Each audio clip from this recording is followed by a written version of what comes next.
Yo, yo, yo, yo, what up, what up, what up? It's your boy Emerge. Back again another Tuesday, man. Uh as usual, I'm trying to get some things together to make sure we present to you a very special podcast. I don't know what's going on right now. I'm trying to play something else for y'all while I finish this little setup. Uh Another beat that I had put together. Uh, while I finish the setup and get everything together. A few more minutes before we actually launch. We're trying something new this week. I'm actually broadcasting to YouTube and to our Facebook page at the same time for the first time. We broadcast to our Facebook group once before, but this time I decided to broadcast to our Facebook page because I want to bring some activity to the page and I want the people who took the time to like the page and follow the page and all of that, to also have access to us and access to the videos through the page. Before I play this other beat, I just want to say tonight we got a few topics we're supposed to be dealing with, uh, but at the last minute, we got to throw in the whole Drake and the hot sauce situation, bro. Like, we got to talk about this tonight. Uh, and what's so crazy is that I didn't find out about it until this morning. Well, not this morning, this afternoon, uh, on my way to work. And the whole situation is kind of tripped out to me. It's funny, and then at the same time, it's kind of like, like we need to talk about this from both sides, from the male perspective and from the female perspective. Then we got polygamy on deck tonight. We're supposed to be talking about 50-50 custody. Should that be the mandate for it to be, 50-50 custody out the gate? And then if it need to be sole custody, then that be the thing to be discussed. We're going to talk about that with the Kanye situation going on. Uh, and a couple other things on deck. Um, Including this whole "it starts with you" movement that's going on right now. You got a lot of people who like to push this whole, it starts with self. It starts with self. Uh, uh, and so we're going to talk about that a little bit tonight too. And I got some different clips and stuff that I want to share with you all. And so I'm gonna let this instrumental ride real quick before I get it cracking. Make sure I get everything set up so we can just flow rightly. So you all be patient, enjoy the music, and I'll be right back with you.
Yo, Oh, what up? what's going on? All right. In the building. Man. Okay, there it is. Now I can hear. Yeah. So I had to go through and do some little extra stuff this evening, man. Had got a lot going on in the crib tonight. Okay. So I had to move around and do an extra little setup, but Well, we here. man, we broadcasting live, y'all. YouTube and Facebook at the same time. I I feel pretty good about that. Like I don't even know why though. You know what I'm saying? But for whatever reason, it feel like an accomplishment. You know what I'm saying? I No have doubt. no clue why. But probably uh a few minutes away.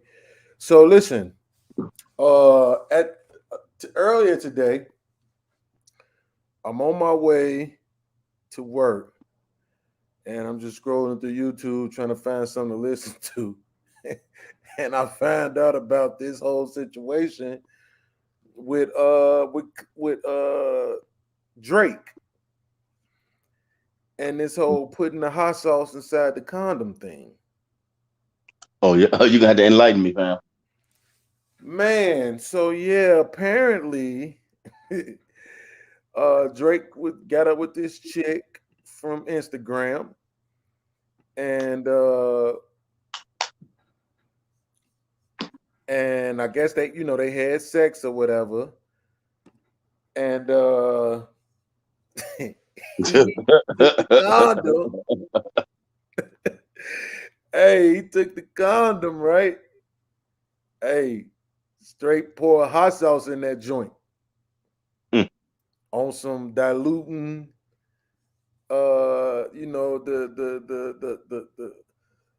the semen. I hope we can say that. mhm, You know what I'm mhm. saying? Yeah. So uh apparently the girl goes in the garbage can, grabs it out, and tries to put it inside of herself, of course, on the okie doke. You know Mhm, what I'm saying? The mhm, whole let me get pregnant and have this rapper's baby and come up scheme. And yeah, she put the scorpion to her own kitty cat. mhm, mhm. It Who was throws condoms in the garbage can? Who doesn't flush a condom down the toilet? Now you know what? I'm so glad you said that because that was a discussion I heard being here earlier today, which was, you know what I'm saying? Like, why wouldn't you just flush it, right? And Hmm. this particular cat was basically saying, although he understands, where the woman's role in this whole situation is that he mostly holds Drake accountable because of the fact that he didn't flush it, that he went through this whole process. You know what I'm saying? Of putting hot Hmm. sauce in there and all that and throwing it in garbage and all of that. Like, just in case she try to do it, well, then why not just in case she try to do it, just flush it? But the argument that I heard to that was, well, sometimes you try to flush them and they don't go down. Whatever. I don't know. I could say the same thing, why not just flush it? But I'm gonna be honest, I'm glad he didn't. Mhm, mhm, mhm. I'm glad that he didn't. I'm glad that he did it this way, or we wouldn't have this story to talk about right now. Because Okay. this ties in to what the men in the manosphere have been talking about for a while now, which is that women today, the modern woman today, tend to view men as utility, as either something to fear or something to just utilize. You know what I'm saying?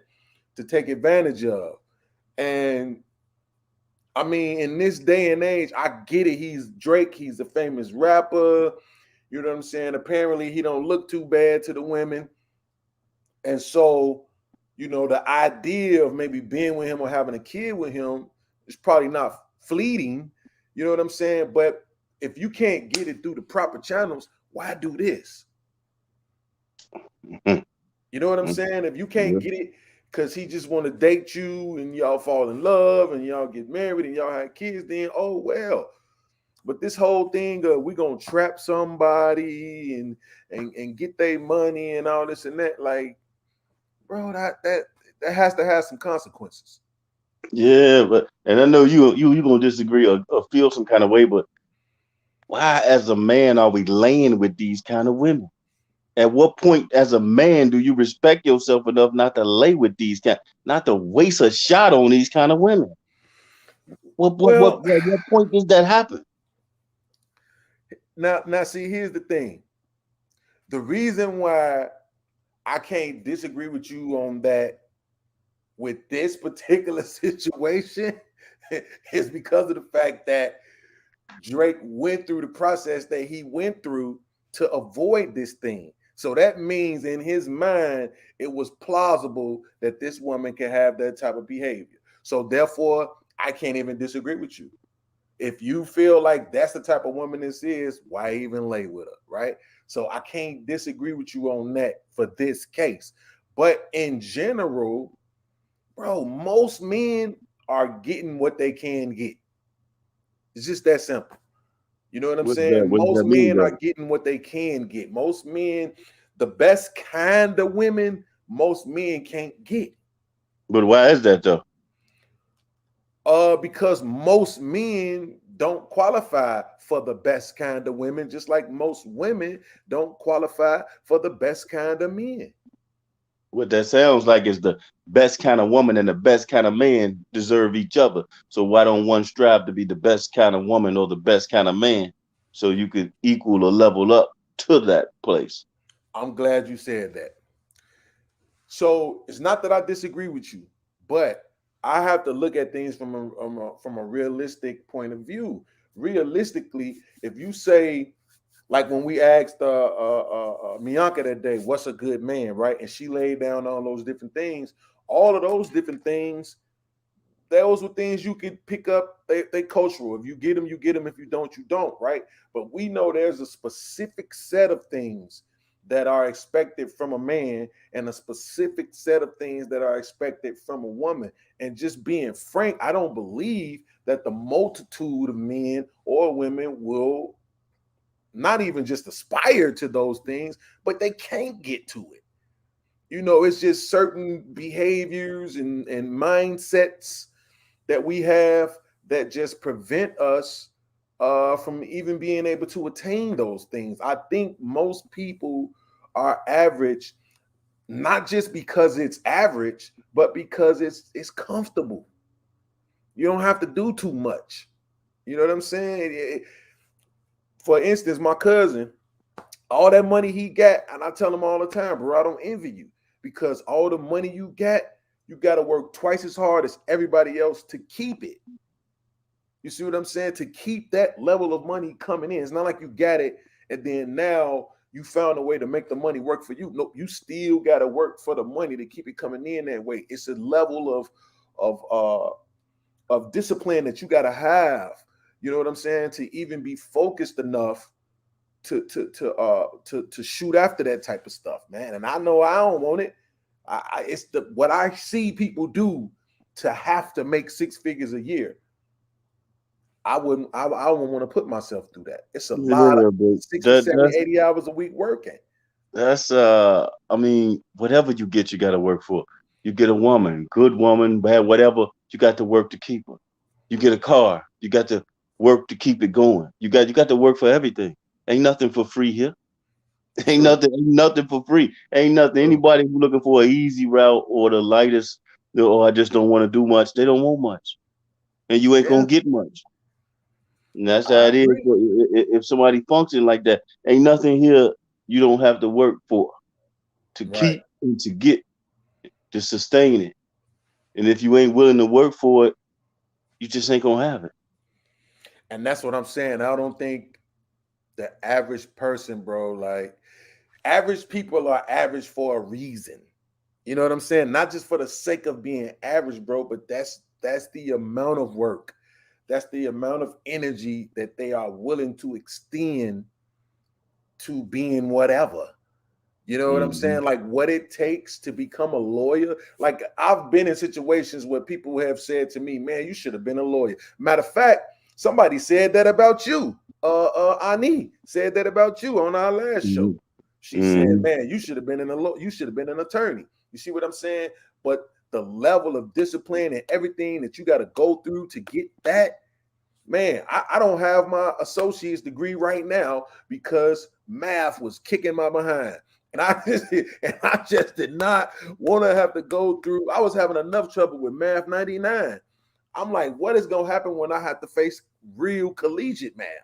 You know what I'm saying? Mm-hmm. And so I just didn't want to deal with it. And so I gave up on college. You know what I'm saying? And I think Mm-hmm. that's the average, you know what I'm saying, person is just like it's some stuff. They don't want to have to fight and struggle and and go through it all, man. Like most people just so in my mind, the way I'm perceiving the situation, like with Drake, when I'm looking at this female, I'm saying to myself, she has an average person's mindset because she doesn't want to have to meet somebody, develop with them, get into a relationship, whatever, whatever. She don't want to get with an average guy, somebody that's, on her level and build with them. She want microwave ready right now. You know what I'm saying? And that mindset got her this. Now, from a law standpoint, I'm hearing she's probably gonna get a check though, but it's gonna be on the civil suit side of the game. Some Mm-hmm. undisclosed amount where they ain't talking about it. Make us sign a NDA. You know what I'm saying? But it's not gonna be anything criminal because there's Mm-hmm. like you said. The first thing you said was, "Man, why didn't he flush it?" You see what I'm saying? And that's Mm-hmm. gonna be the attorney's point of view is why didn't he just flush it? He set this up for that to happen, right? Yeah, that's because that brother got an average person's mindset. He just ain't got an average person's money. You think so? Man, if you he is whatever he lay with. Mm. Mm. That's why you got to thread thin, man. You are whatever you lay with. See, I'm feeling like a hypocrite in my own mind right now, right? Because I've said that before, but in this situation now, for some reason, I just don't think it's the same because men are so You be getting visual. that tunnel vision sometime. You be getting that tunnel vision sometime, man. But it happens to us all. Get that tunnel vision sometime. Yeah, and I mean, it's like men are wired that way. We're very visual people. I haven't even seen a picture of this girl, so I have no clue what she looks like. But I'm pretty sure she looked good. You know what I'm saying? Uh, uh. But I'm just saying, like at some point, man, we as men we need to release. We want to release, right? And then when you're in a situation like a Drake where you could pretty much have anybody, you could really just pick. You know what I'm saying? It's like the throwback Rolodexes. You know what I'm saying? You can just, Mhm. you know what I'm saying, and just pick, and then it is what it is. Ladies and gentlemen, welcome into the show. I need back Mhm. again. What's going on? I need All Hi, good night. How is everyone? right, man all right. chilling in here talking about this Drake situation, man. Oh, yeah. And Mhm. so yeah, so Keyhole was just saying that you are who you lay with, right? And I I agree with him, but I don't. I do, but I don't. I agree with him, but I think two things can be true at the same time, and I think that that's more of a. I think that applies more to people who are less financially well off. What do you think? Hmm. Um, hmm. That's an interesting question. I do keyhole a little bit. I don't know if it has anything to do with money. I think it's more on like values Hmm.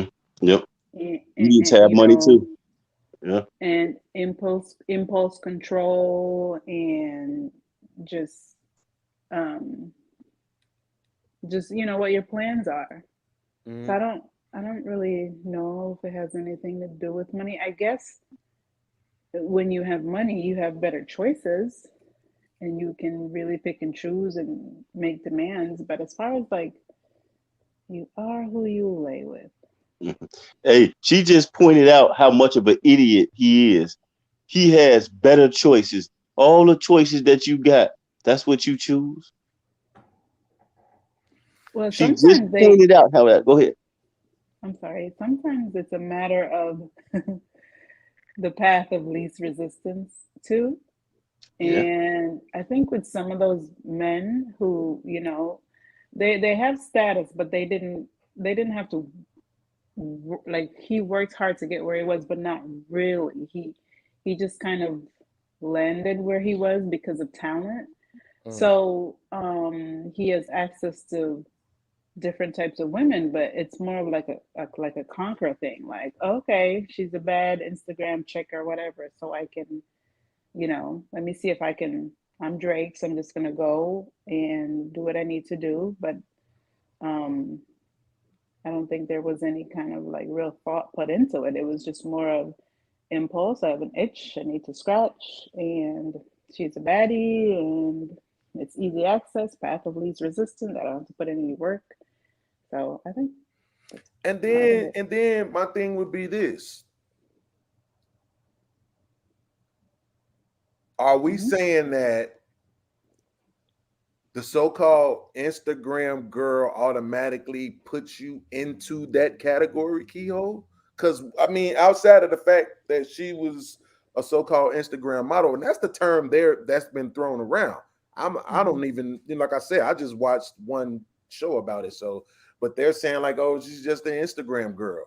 So, I mean, does that automatically say she's in that mindset? Am I automatically supposed to assume that this person, although I acknowledge that he did, and that's why he put the hot sauce into the condom. It's because in his mind it was like, you know what, she probably tried to do something funny, right? But I'm Hmm. just saying, Hmm.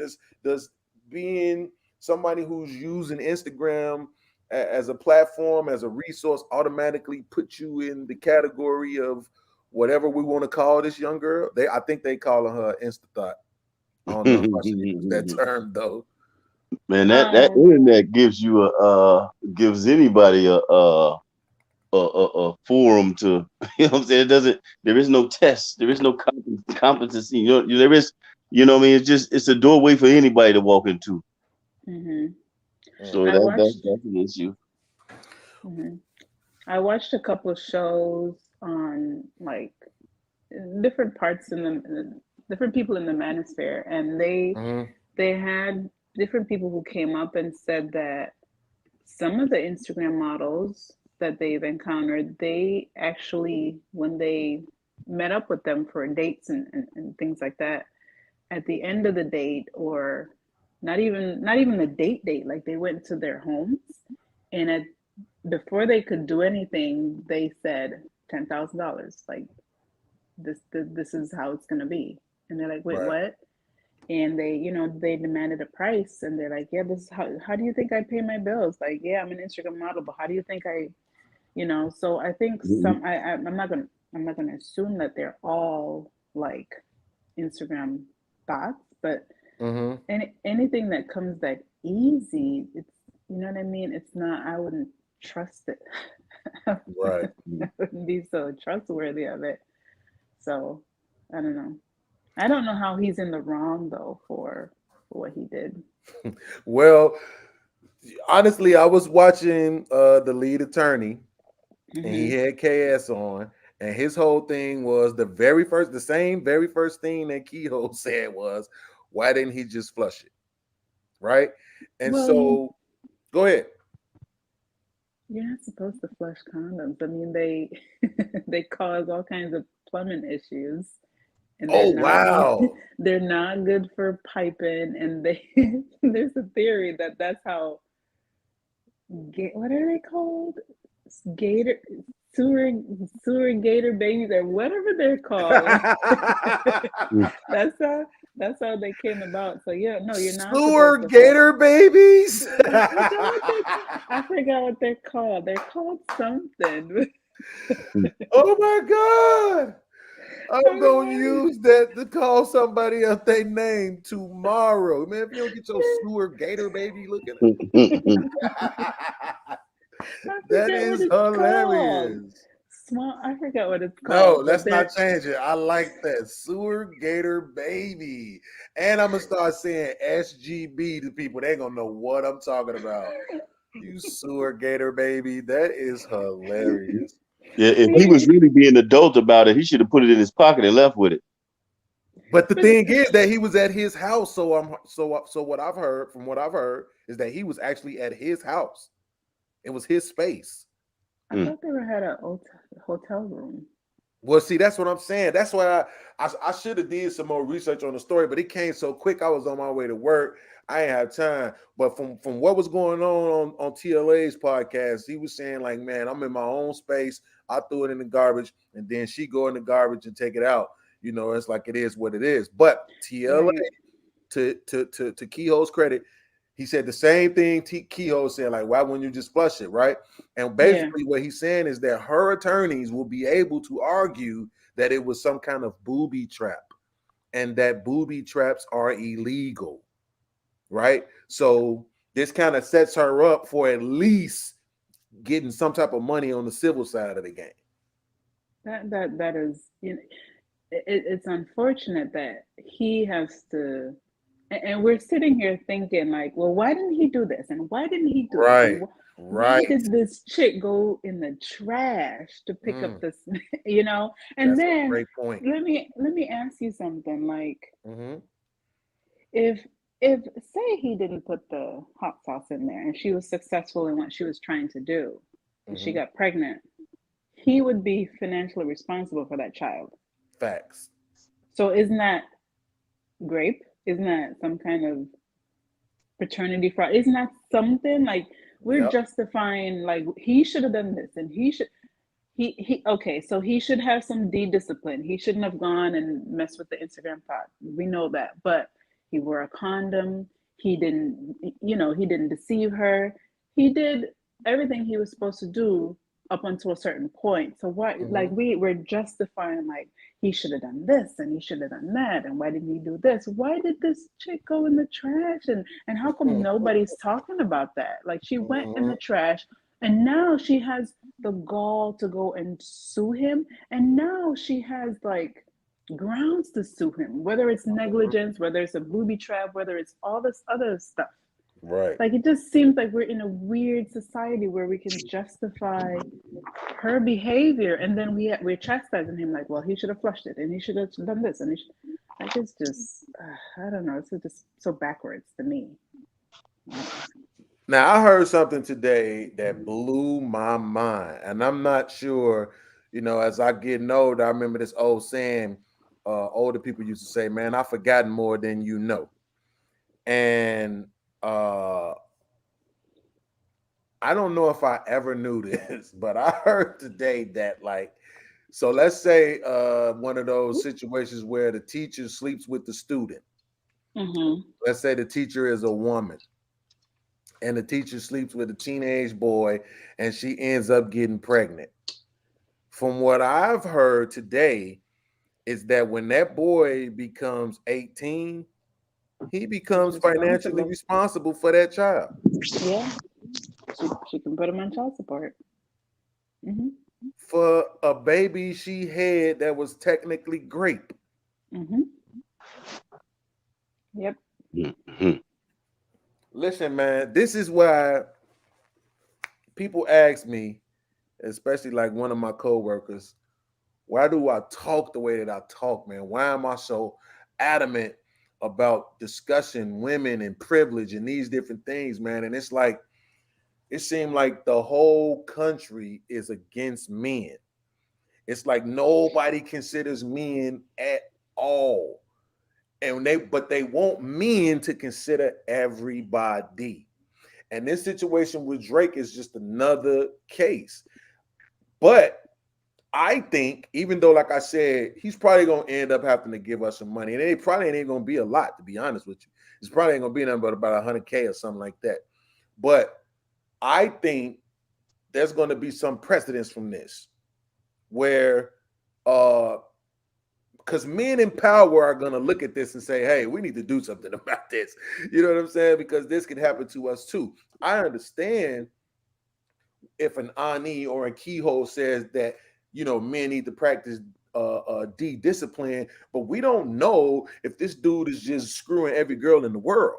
This was just one girl, one incident. We don't know when the last time he had something. Could have been 6 months ago. I mean, people have sex. That's what they do, right? Mm-hmm. So, Mm-hmm. and that's why I agree with you when you said we're doing a lot of examining of him. Yeah. You know what I'm saying? But I Mm-hmm. think this is going to set some sort of precedence where something is going to come out of this legally, where they're going to say, hey man, listen, y'all women, we get it, me too, all this other stuff, but you know what, we need to start trying to help men protect themselves. If it doesn't happen, doesn't that just prove that society doesn't care about men? But what do you mean? What? How could he have? How could he be protected in that situation? Though? What you think could be done that could protect him? I think just like in this situation, the girl has to. This is the thing about it. In order for her to even get any money, she has to confess to potential paternity fraud. She has to confess to that. Mm. She has to say that, yes, I went into the garbage can to get the condom out to retrieve his semen so that I can impregnate myself for the purpose of having a baby by him to, what I'm saying, secure his money, his 4.3 million. So What? go ahead, Ani. Well, why would she confess that though? Because that's the Because, only way she's gonna get any money. but the mere fact that she even has a case shows you that, you know, the only thing they can do is put in place some kind of a law or something that's going to make a difference. And I don't think they're going to. You know why? Because there are so many other men who've been in situations where, all the child support laws, the custody battles, the Mm-hmm. all those things, and it's such a flawed system. Everyone is having issues with it. Most men are. And what's changed? It's getting worse. To me, it seems worse. The laws aren't changing. Um, there is no, and this situation is incentivizing other women to do things like that. There is no accountability on her to say, well, why would you go? You know what I mean? Like, why? For one, it's disgusting. It's shameful that you would do that. Like this, Right. that's deplorable. But there's no one saying that. Everyone is saying, well, Drake should have done this and Drake should have done that. There is no attention for the woman. There's nothing. She may even have a case because whether it's negligence or any other offense or whatever, it's possible that she has a case. Mm-hmm. So what incentive does she have to even confess that that's what she was doing? Because first of all, no one, I didn't watch TLA. I don't know if he spoke about it, but no one is talking about like her offense, like what she did wrong. Mm-hmm. So then why would she confess and say, yeah, that's what I was doing. Everyone knows that's what she's doing, but it's not being addressed. It's more of Drake and I what think he's supposed to. he got more to lose, so people expect more from him because he got more to lose. But let me say this too, though. Right. I Yeah. don't. Why I don't follow that kind of stuff like that because yeah, these people have PR people. You know what I'm saying? These people do publicity stunts. All publicity is good publicity. Next thing you know, her page blow up. You know what I'm saying? He getting ready to drop a new album, and these celebrities do this kind of thing all the time and blow people up and blow each other up and promote things with these kind of PR stunts.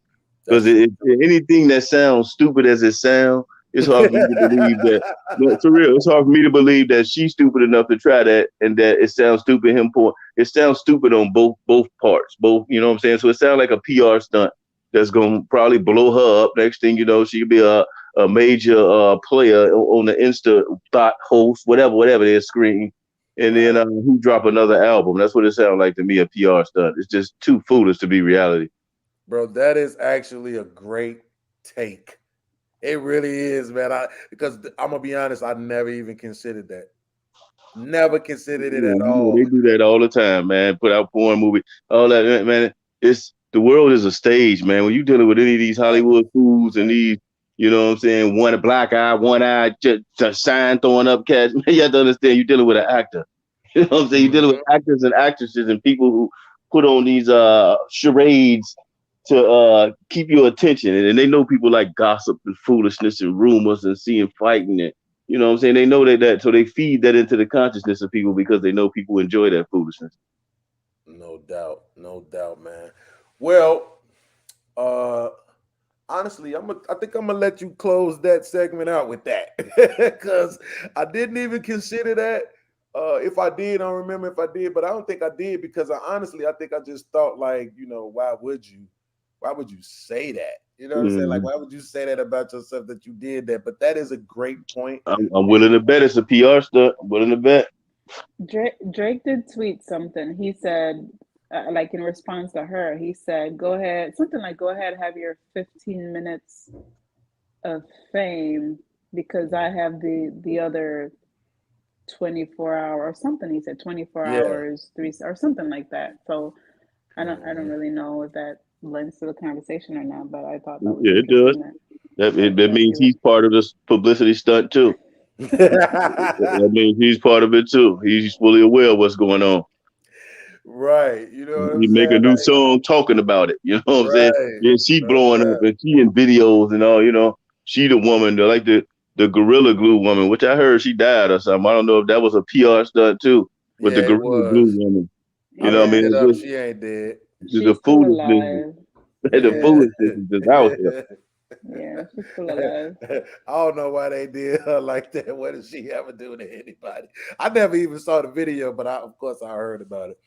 But listen, hey man, like I say, I'm gonna end that segment on that because I think maybe it's a few other people out there like me that need to get at some consideration because I never even thought about it, bro. So I want to bring in this clip I saw. This lady, it was on this podcast. I'll be honest with you, I don't know the name of the podcast. Fair use, fair use. But I wanted to talk about this. Why are you trying to beat me up? Why are you trying to murder me? I want to be very, very clear. The language by which we talk about sex in Black communities is disturbing. We talk about, oh, I'm finna beat it up. I'm gonna shoot up the club. I'm gonna murder the pussy. Why are we using violent language to describe an intimate act?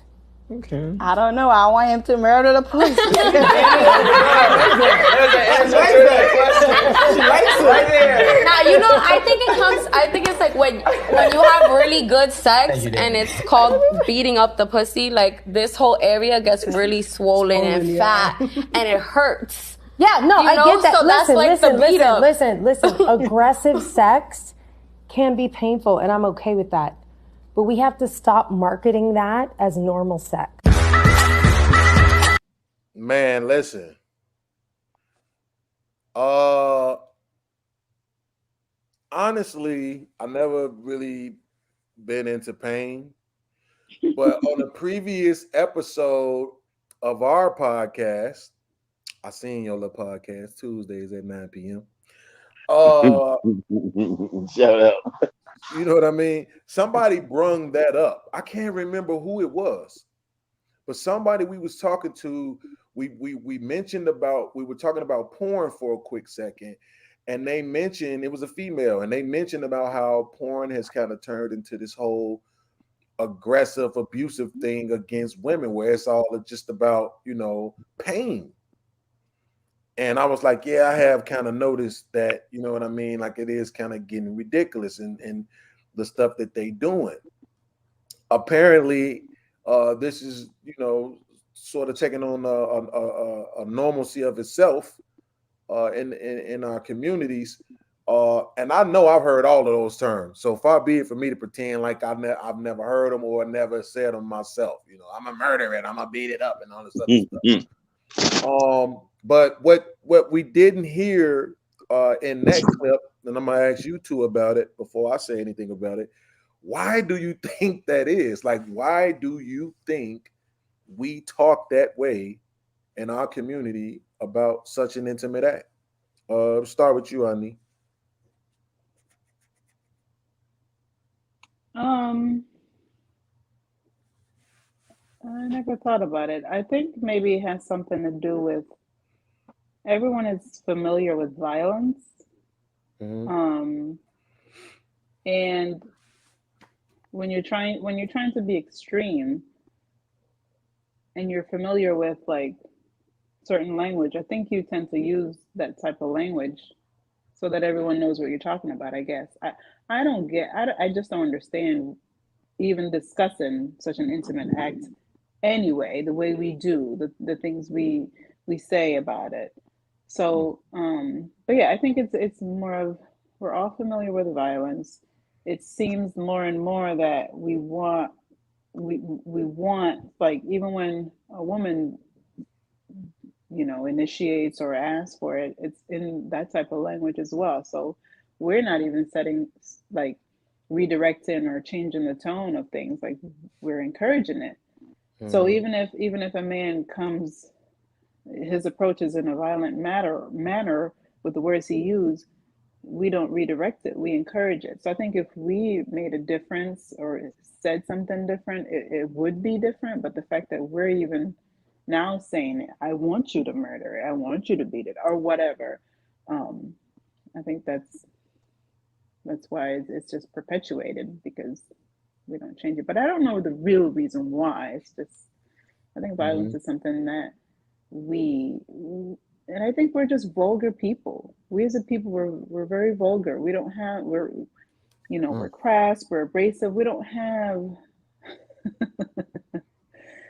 we don't have like oh, don't do that or don't say that or that's not acceptable. We don't really have that type of, you know what I mean, like boundaries. We just like Right. whatever. So I think that makes a difference too in the fact that we everything that's supposed to be nice and smooth and you're supposed to have finesse and you're supposed to be or covert in a certain way, we don't really, we just like free flowing, no rules, just so I think that Yeah. makes a big difference too. Mm-hmm. Kehoe, why do you think we use this type of language, man, to discuss our intimacy? I kind of, I kind of, I kind of side with her on a few things she said. Let me go more into details. The hashtag trending kind of thing. It's these, it's the rap and the movies and things like that that tend to uh uh lean our societal existence in these negative ways. You know what I Mm-hmm. mean? Because mostly all these things we say and do, somebody heard it in a movie, heard it in a rap. You know what I mean? And that's just we begin to normalize the foolishness, Mm-hmm. and we just like she said, we perpetuate it. We just walk around, we hear it in the rap or see it in the movie and walk around and start saying it. Next thing you know, everybody parroting after everybody. You know, it's just something that has been a problem for a long time. Yeah, I And agree. I'm sitting here right now thinking about that Young Jock song, "Beat It Up." I'ma Yeah. beat it up. I forgot all about that, and I asked to play that song because it had them 808s in it, so it made the trunk hit. You know what I'm saying? Mm-hmm. But Mm-hmm. yeah, man, I honestly, I think I probably thought too much about this, because I feel like this is definitely something that came from men. I'll say that first of all. So I hold men accountable for this language even being attributed uh, to our intimacy. And then I Well, think, hold mhm, on. Just 1 second. I'm gonna let you. We'll get right back to you. That now, right now, I'm gonna say you can't really. I spoke about this with other people before. And Hmm. that kind of violent sex thing, I don't think it's necessarily a gender thing. It could come from something somebody experienced in their past. You know what I'm saying? I'm gonna say traumatic situation, just so I don't have to say a bad situation or name exactly what it could have been.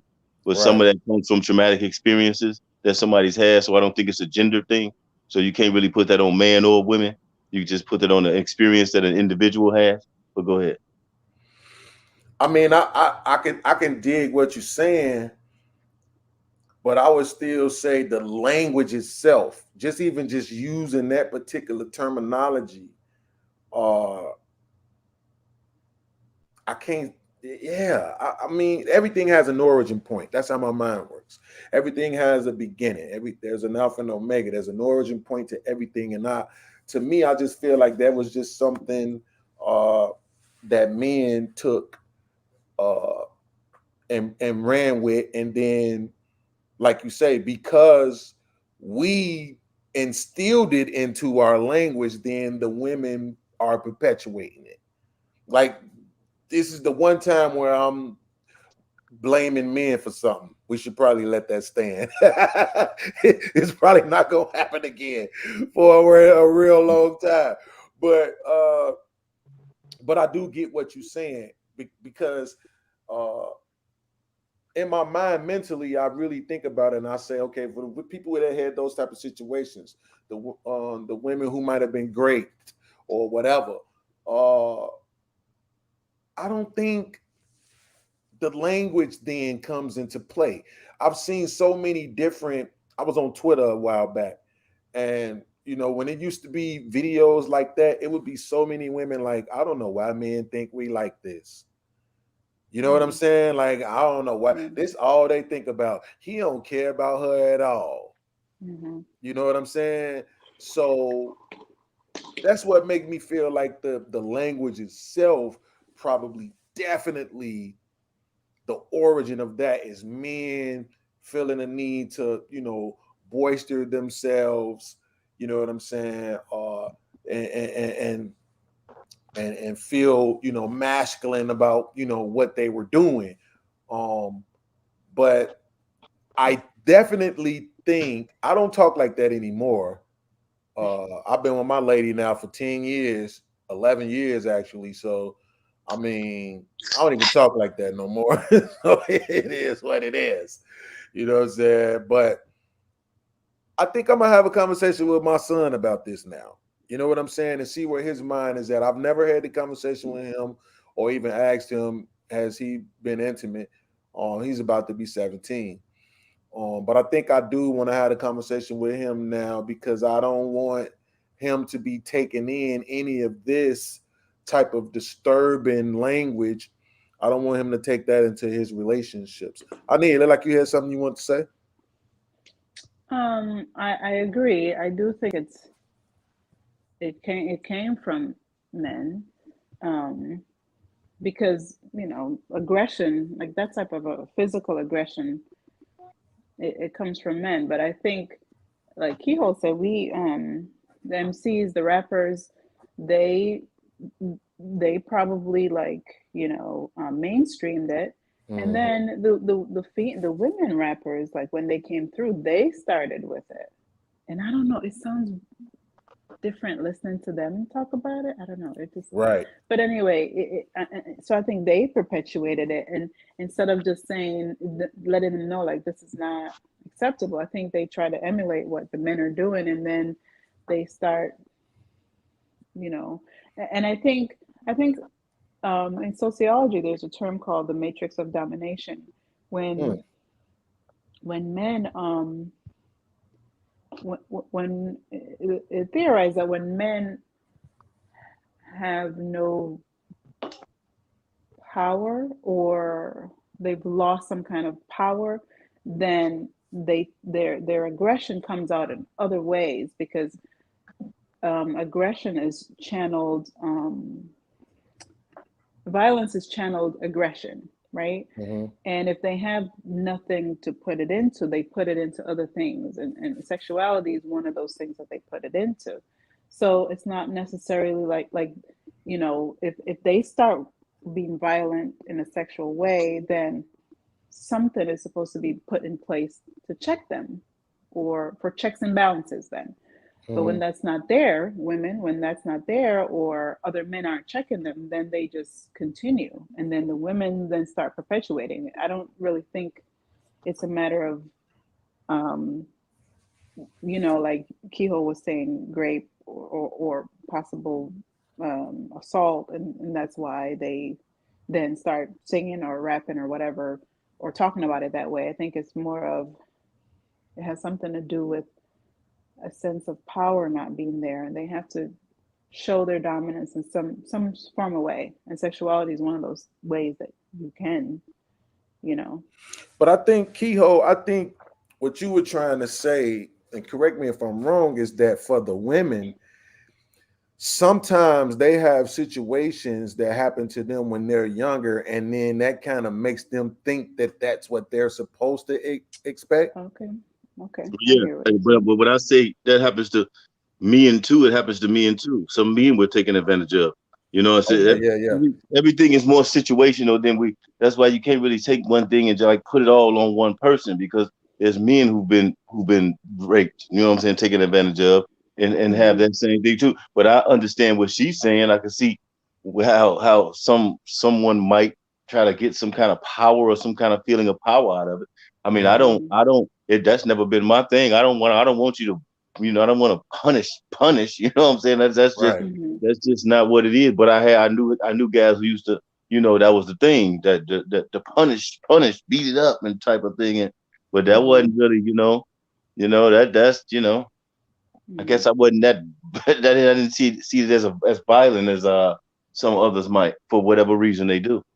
Yeah. I mean, I definitely have to admit, when I was younger, yes, it was my, not like to the point of I'm finna kill it, beat it up. I'm trying to swell you up, like the girl was saying in the clip, but just saying like, yeah, I'm about to stand up in it. This finna be a couple of hours. I'm finna hit it and make sure you know that I'm for real. You know what I mean? And if I'm being fully transparent, I guess some of that was trying to prove a point.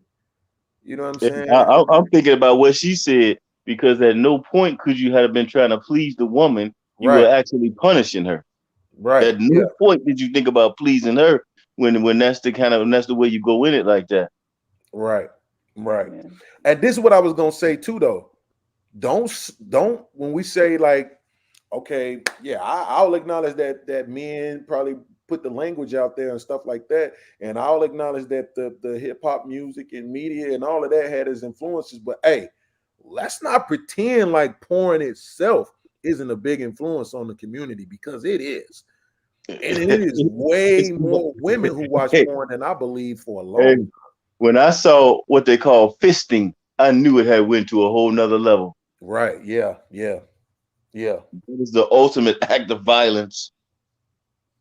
Yeah. True. That's really true, man. I mean, yeah, it's getting way, way, way out of control, man. Uh, this is what I want to do. I want to kind of switch vibes real quick and talk about the community in a different way. First of all, I want to play this clip. I need it was a transition piece that you said a few minutes ago. I really want to jump on it right then and there, but I want to let you finish up, because this is a video I've been waiting to play for a while. Uh, I'm not even gonna try to pronounce this lady's last name because it's French and I don't speak French. But her first name is Ro, and we talked about this I think last week or the week before when she was on Boyce Watkins' channel, and I found the clip, so I want to play it real quick. And in this clip, what they're talking about is the average at best video from Kevin Samuels from a couple of years ago, and how she, received that woman, and then she gives her take on the modern women in our community today. Let's check it out. In my personal opinion, he didn't mention this part, but she was disrespectful. She was selfish. She was focused on what she wants more than what she wants to give.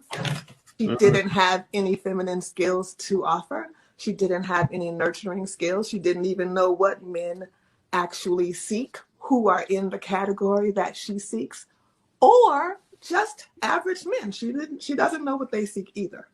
So Mm. I think that I um, oh, go ahead, please. Fair use. I just want to say that it's blatantly obvious to me, a person who has not watched media in 16 years, a person from America, but from New Orleans, who has grown up in um, are surrounded by Black families where the father was the leader of the home, and then going out into America and realizing that Black America is very, very matriarchal. And one of the reasons why women cannot take correction is because you have to come from a father led home in order to see correction as love. You're going to see it as an attack otherwise. And so I literally have moved. Our family lives in France now because just being around people like the lady on that video is too much for me every day. And I'm not seeking to marry her. So I can only imagine what Black men are going through looking at the wigs, looking at the fake eyelashes, the long, crazy nails, the sassy attitude, the selfishness, the lack of inability to nurture, the inability to understand how the world works, and the constant and excessive spending. What type of man would marry a woman who doesn't know how to spend, how to save money, doesn't know how to multiply money, and only seeks to marry him so that she can go shopping? Wow. Okay. Oh, righty then. Okay, that was heavy. Man, listen. A couple of years ago when I first started doing my thing on Facebook, I didn't see anybody speaking for men or speaking from men's positions. I didn't see any women definitely speaking about accountability. It's good to see it, and we have it on both sides. Now we have people holding men accountable and people holding women accountable. So we can't really act like that's not happening anymore. Far be it from me to pretend. But the reason why I really wanted to play that clip is because I wanted to focus on the part where she specifically said that unless you come from a household where there's a father and a mother, you're going to see correction from a man as an attack. Mm. That is very, very, very, very important, man. Uh Mm. for a long time I didn't understand this dynamic. Um I'm pretty sure I could say I didn't understand that dynamic until I heard her say it. And then it started making me think about it. And I had to start trying to approach, you know what I'm saying, my woman that way, you know what I'm saying, my mama that way, my daughter that way, you know what I Mm. mean, with Yeah. more of an understanding that okay, so this is kind of the reason why you respond the way that you respond because you're not even used to this. You know what I'm saying?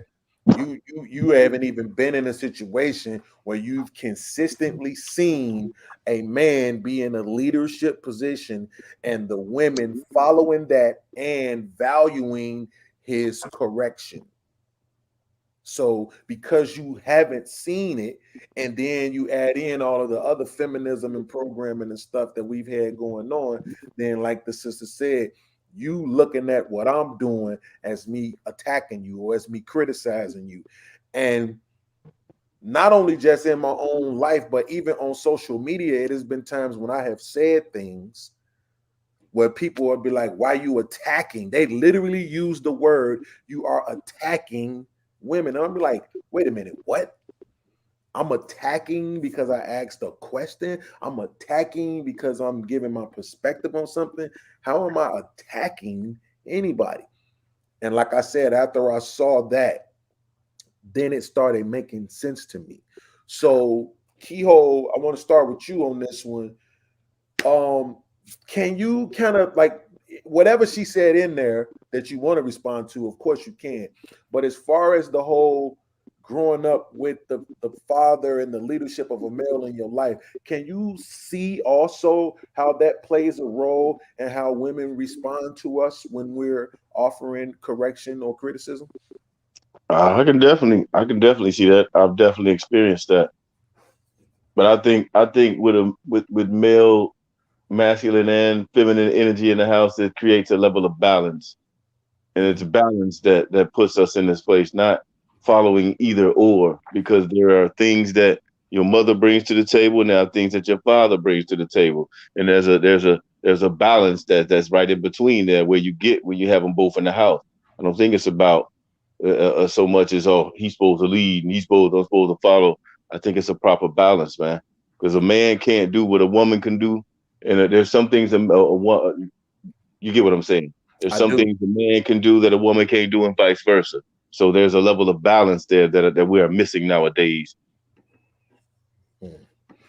Ani, in your experience, uh, have you seen our sisters, our women, black women, have trouble accepting correction or criticism from men?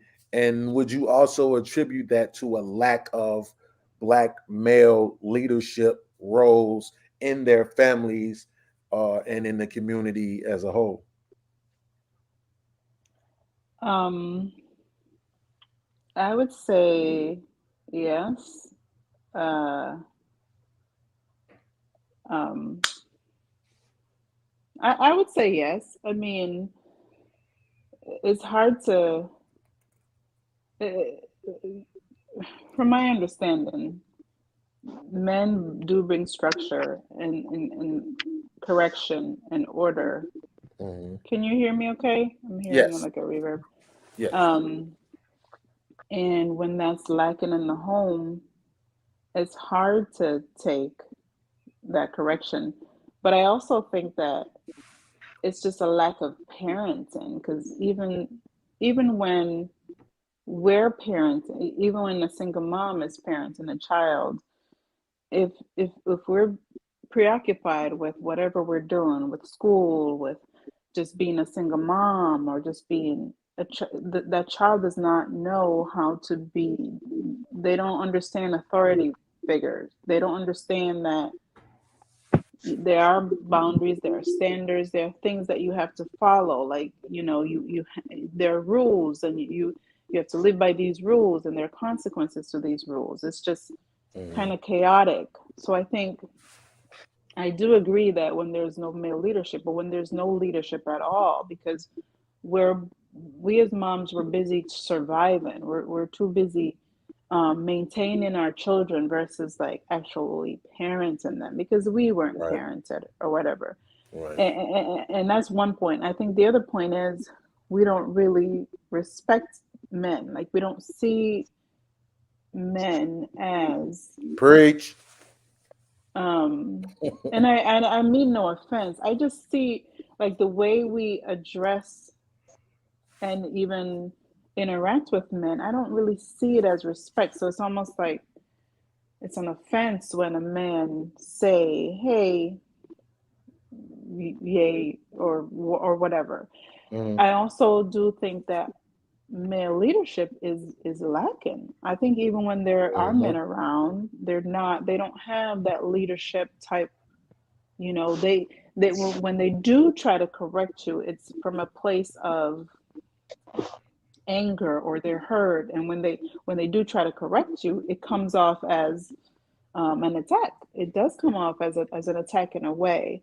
But even the men that do try to provide guidance and constructive criticism, we might take it as like an offense. I do think we lack self awareness. I do think that. Let me give you an example. Like we don't even know what's disrespectful. Mm. We don't even know that certain things like this. Someone asked me if I would marry down, or if I would have married down, or something they said about marrying down. Mhm. I answered the question, but I understood that when you say marrying down, like that's kind of belittling and undermining. And what do you mean by marrying down? Like, am I Right. royalty and then I'm looking for a subject under me? Or, we don't even realize that that's Mhm. disrespectful. That's a And great point. just how, just how we interact with people, or a man down the street, like everywhere I go, right? And maybe I don't know, like I'll be smiling or something, or I'll be walking, or I'll make eye contact, and they always say, "You're married, aren't you? You're married, aren't you?" And I'm like, "Is it the ring?" Or and they're like, "No, just you're married."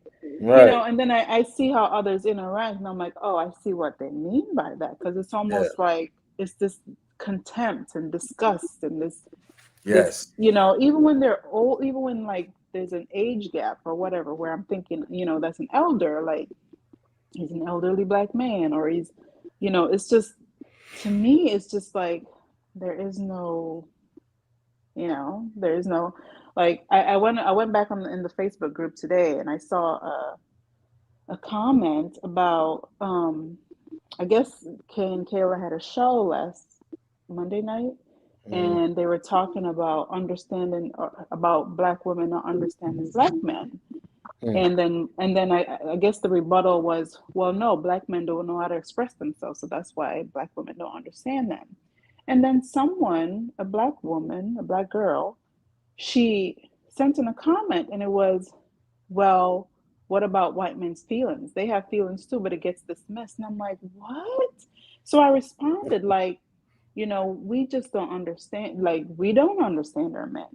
And this is case in point. If they're bringing us a grievance, mm. they say we don't understand them.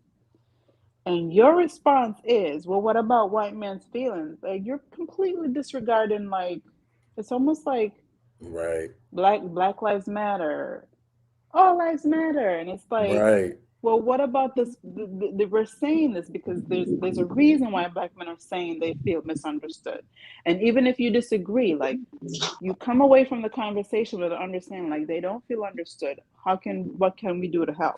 And then if you have a request, then you make a request. Like, why does it have to be, well, what about white men? Who cares about white men? White men are not fighting their women.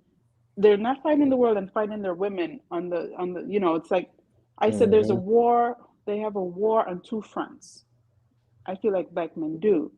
I do Hmm. think that they're not good leaders. I honestly do, because they don't have the tools. And I'm sorry to keep going, making this point longer, but I think this stemmed from like way back in slavery, right? Hmm. I think it started with how we were separated as people. The women were separated, the men were separated. We watched the men being broken, we watched the men being undermined, and then the men watched us being, you know, treated a certain way. And Hmm. we both lost respect for each other, because one, we knew the men couldn't protect us, and the men knew that we wouldn't respect them because of what we were Well, witnessing. let me interject right here. So it's not that I completely disagree with you, but I also think in 2022 the slavery narrative is a cop out. And I But don't I think was you're gonna using it as a cop out, but I'm saying I think it's a cop out. And the reason why I say that is because we had a whole, at least one or two generations of people after slavery that were doing pretty well. I mean, married, fighting the good fight when it came to like civil rights and stuff like that, leaders, and all of that. We experienced all of that after slavery. Well, yeah, I I don't agree with that I too. I hate to hear the word slavery because even but at I that was gonna time, tie it in. I was gonna tie yeah, it but into even at that time, there was free people of color. There was people of color who owned indentured servants. See, we weren't taught the full understanding of that. So we can't use that as an excuse because it didn't happen the way we were taught. but the It's not an information is excuse. available now. Yeah, no, I'm I just saying was we can't, because there were free people of color, there were people, there were men protecting their families. Our families, our foundations were stronger then. You know what I'm saying? This happened later on, and it didn't have anything to do with slavery necessarily. It well. was a lot of things it had to do with, but not slavery, I won't say. But go ahead.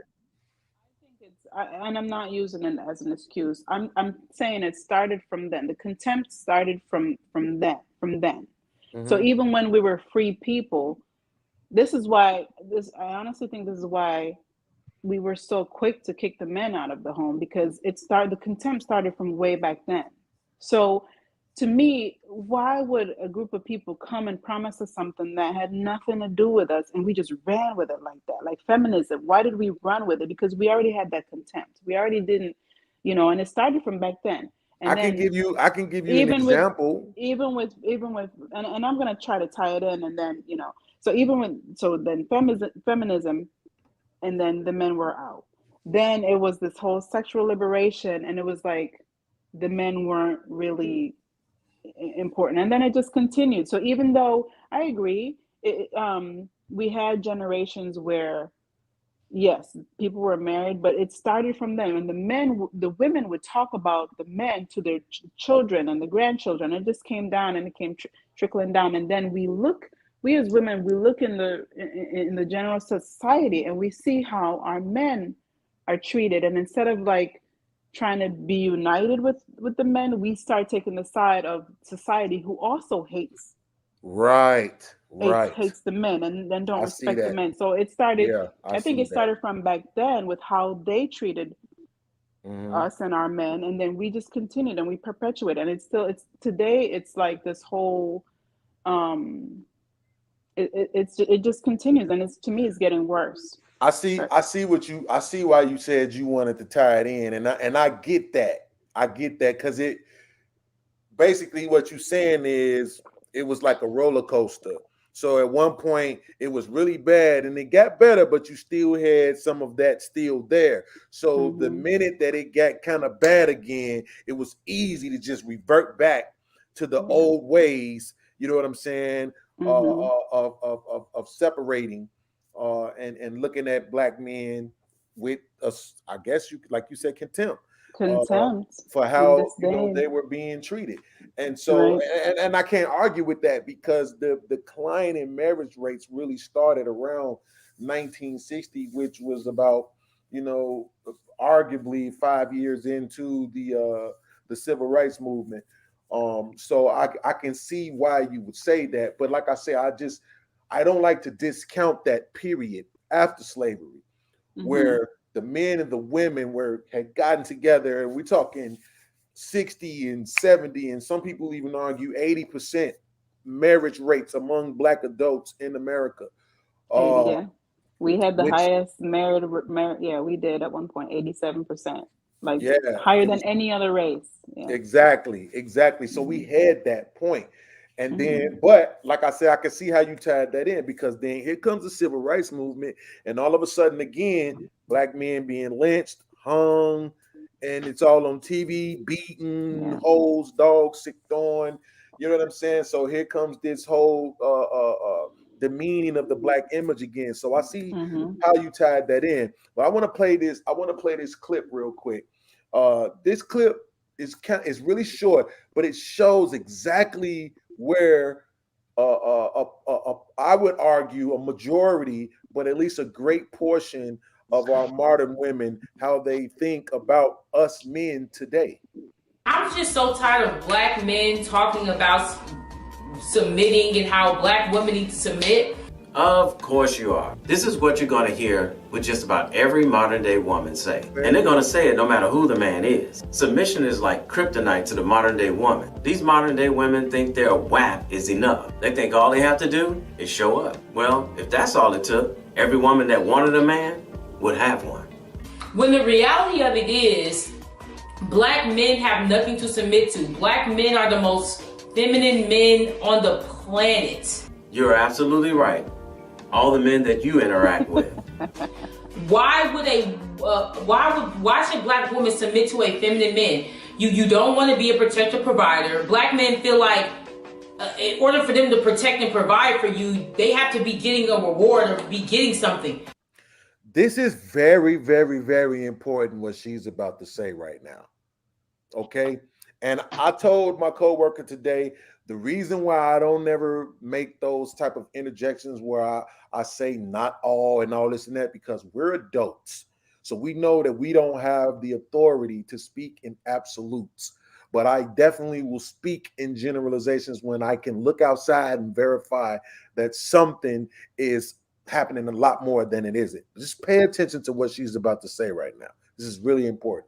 No, that's what men do. Men protect and provide without anybody having to tell them to, without getting anything in return. Did she just say a man should provide without getting anything in return? Protect and provide without anybody having to tell them to, without getting anything in return. And that's where these women mess up. The majority of modern day women think that men are supposed to provide for them no matter what and expect nothing in return. But they also expect men to protect them, and they don't even respect men in general. So that lines up with what Ani was just saying about how our women don't respect men. Our black women don't respect our black men in general. It is a low level of contempt there, something KS says all of the time, right? And then you hear this woman get on her podcast, which I don't know what it was, but that guy, he has a podcast called Please Act Right. And his name is Raul, I believe. And she said, black men should provide and protect and expect nothing in return. Like, I mean, what can you even say to that, Kehoe? Well, let me. I'm gonna touch on what y'all was saying first about the levels of things that's went on in the past. Kehoe, not to Yeah, be rude. yeah. Are you really close to your mic? Oh no. You know what? I be feeling like I be too loud, so I bagged up a little bit. Is it better? Yeah, try again. Let me hear. Is it better now? A little bit. I can hear you. I Is think it better? I need got them expensive Apple iPods over there. Okay. No. Exactly.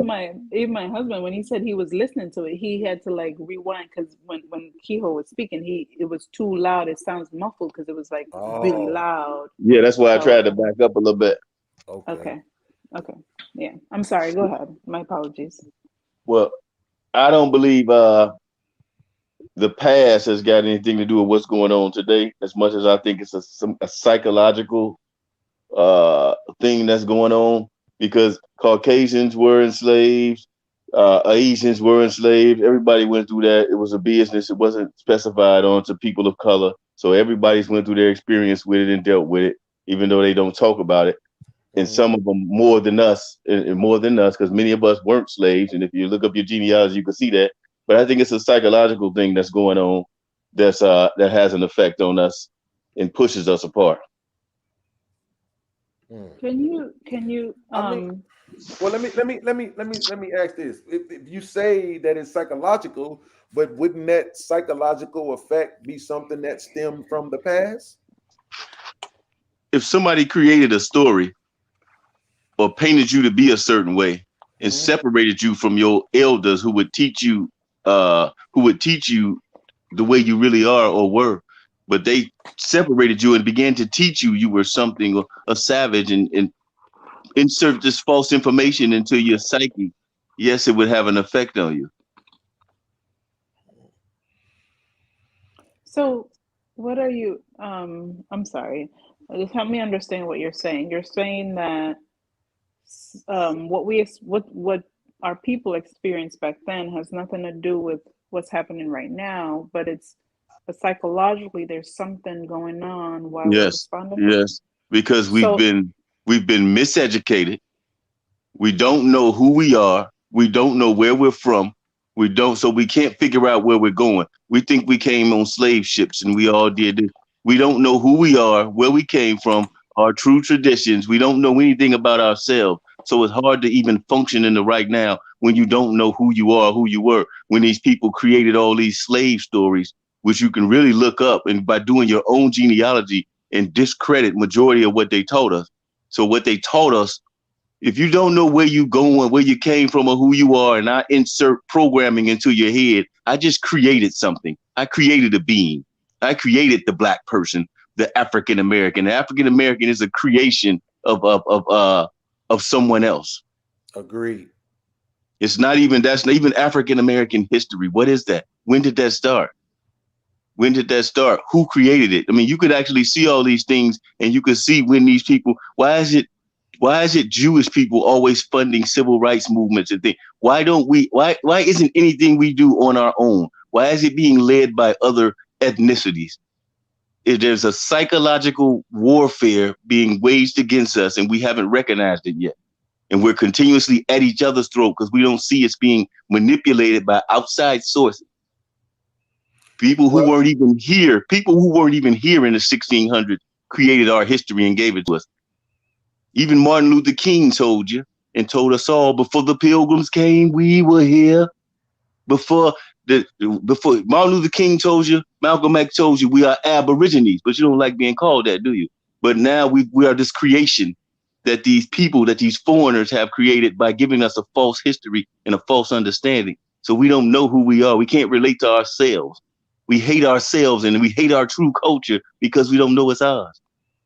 That's got a lot to do with why we behave like we do. and I'm not, and I actually agree with you on a lot of that. But what I'm saying is, okay, if I look at what you just said, the first thing I peel out of that is when you talked about how there's a specific level of psychological warfare and programming and things like that going on. Mm-hmm. When I look at us, the black men and the black woman, and in conversation, I can say that black men, I would argue at least 51% of them understand that a lot of our behavior comes from programming. The women don't accept that. They don't believe that the way that they behave has anything to do with programming. There's They just psychological warfare programming being waged against them too. There's a program running for them too.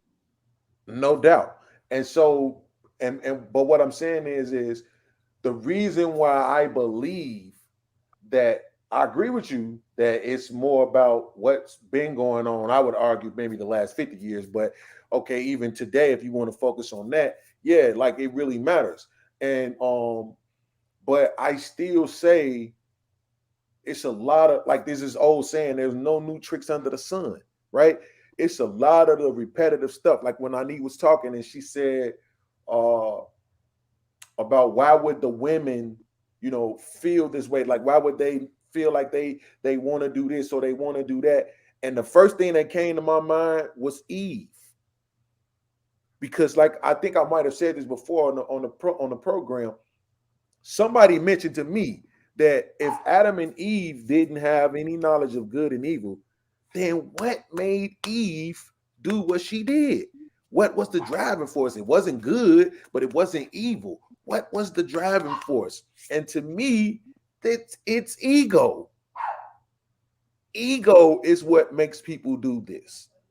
Ego is what makes our women want to compete with us. It was a great video I watched today from Pink Book Lessons, where she talked about this Dominican guy who said he had multiple experiences, one with Latina women, Oh yeah, I saw that.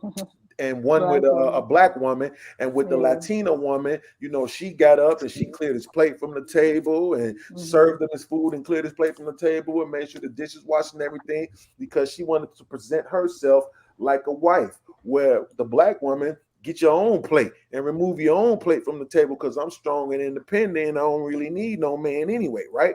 And so at the end of it, she was talking about how there is this deep programming, what I'm saying, that has been going on for a while with our women. And like she said, it ain't all of them, because that's usually people's argument when they can't muster up a legitimate retort to whatever you're saying. They just want to say, well, not all Okay, we know not all. There are no absolutes, but we can look and we can look at the numbers. Numbers matter. You understand what I'm saying? You're not going to tell me that only 26% of black women is married, and the whole reason why that is because it's the men. You can't do that.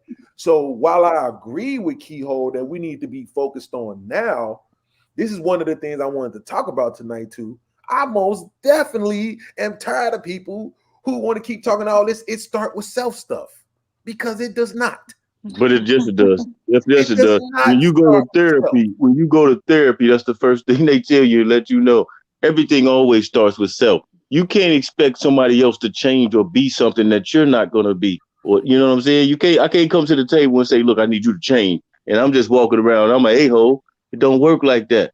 You You change know why I yourself say first. that it don't start with self? Because you weren't born from self. It don't start with self. It start from the moment you are conceived in that womb. I seen this meme today You that can't said do anything about that. in order for you to be here now, it took approximately 4,000 ancestors for you to be here. Talking great, your mama, your daddy, your grandmama, your granddaddy, your great grandmama, your great granddaddy, your great great great, the great great great, the great And great what great, does the that great have great to do great. with the self? Because it's the Time out. self that Let me finish. ends trauma. You can't. Let me finish. Hmm. DNA matters. It's a reason why somebody can make a baby with somebody else and that baby will come out and look exactly like one of the parents because DNA matters. DNA is not just something that's in your body to make you look a certain way. It also has something to do with the way that you behave. It And also DNA has something to changes. do. DNA Okay, changes all the okay, time. cool. Okay, that's just more that actually maybe you won't see it right now, but that just more leans to my point why it don't just start with self. Like I'm saying, you come from your mama. That's the first thing. Now, you coming out of your mama. What was You she eating? can't change that though. You cannot I, change that.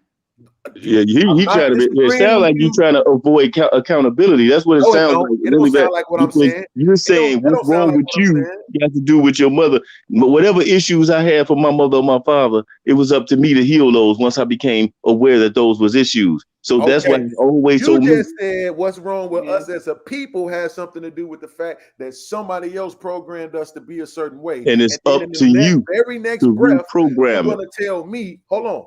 In the very next breath, you're going to tell me, after telling me that something somebody did hundreds of years ago can still be affecting you now, you're going to tell me that something somebody did in your lifetime don't affect you?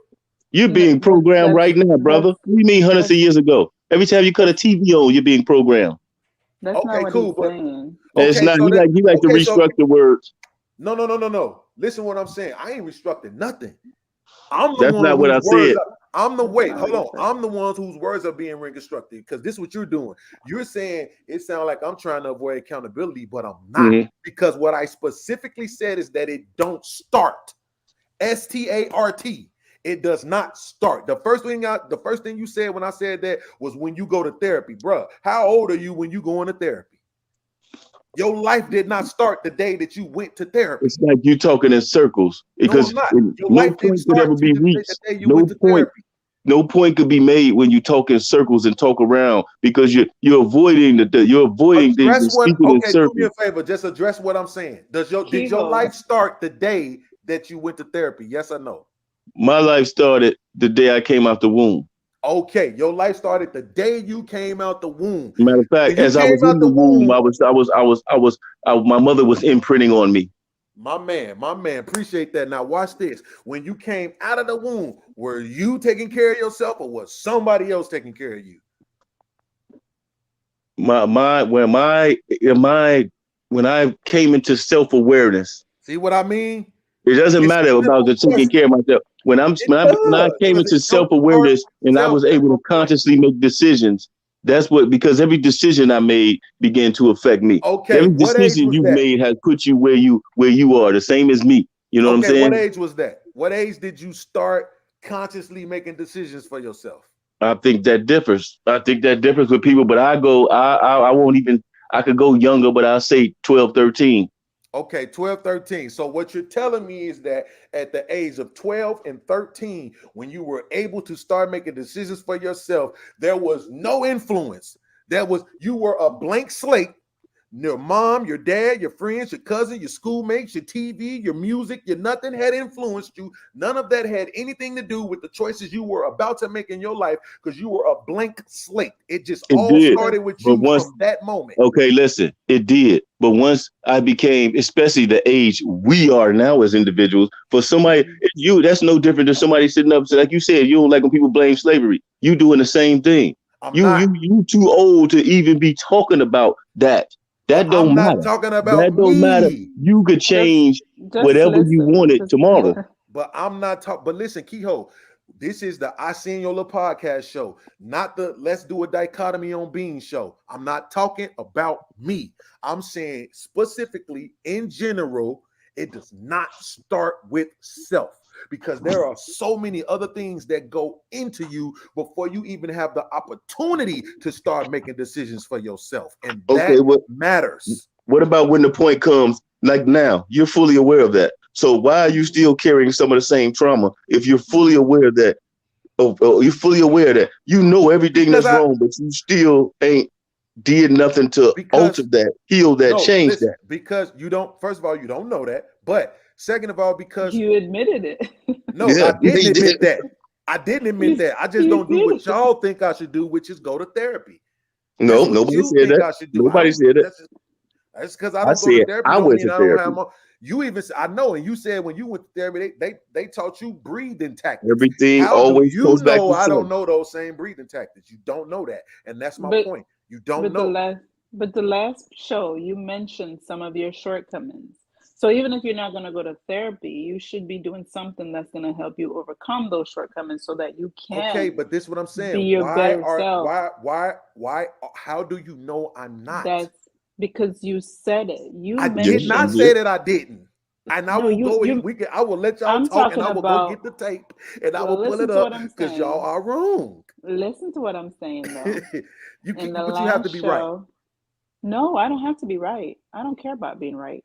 I No, just I'm want to no, I be don't mean like you understood. have to be right. I'm saying what you saying has to you have to be correct. What you just said was not true.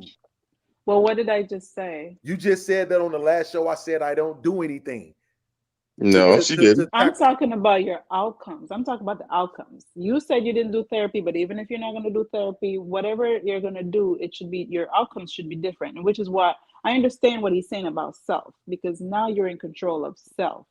That whatever decisions, however your life has turned out, is all on you. Because since you knew better, you should have been doing better. So Okay, what age is that? whenever you, Different.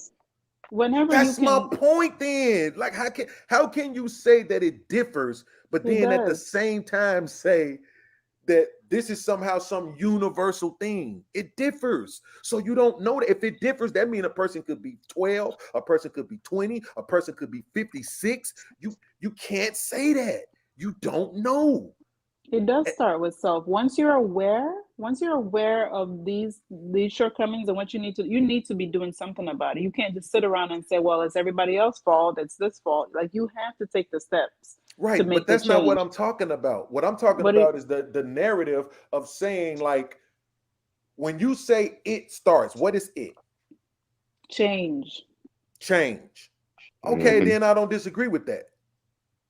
Then I don't disagree with that. But I disagree with the statement that when people say it starts with self, bro, listen, I know women who were great and it took them a long time to get over that. A long, long, Over long what? time. Over what? Over The, being the great. grape, the grape.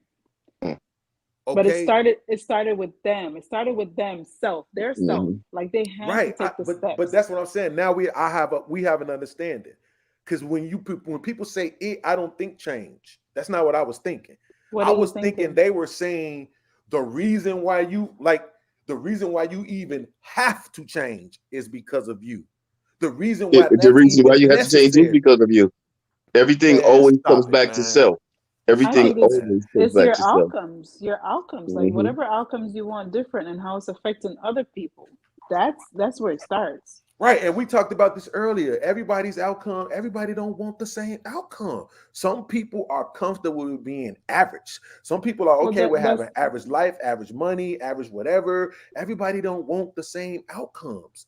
You know what I'm That's saying? okay. I mean, average is not bad. Is when you don't want positive outcomes, that's the problem. That's the Hmm. problem.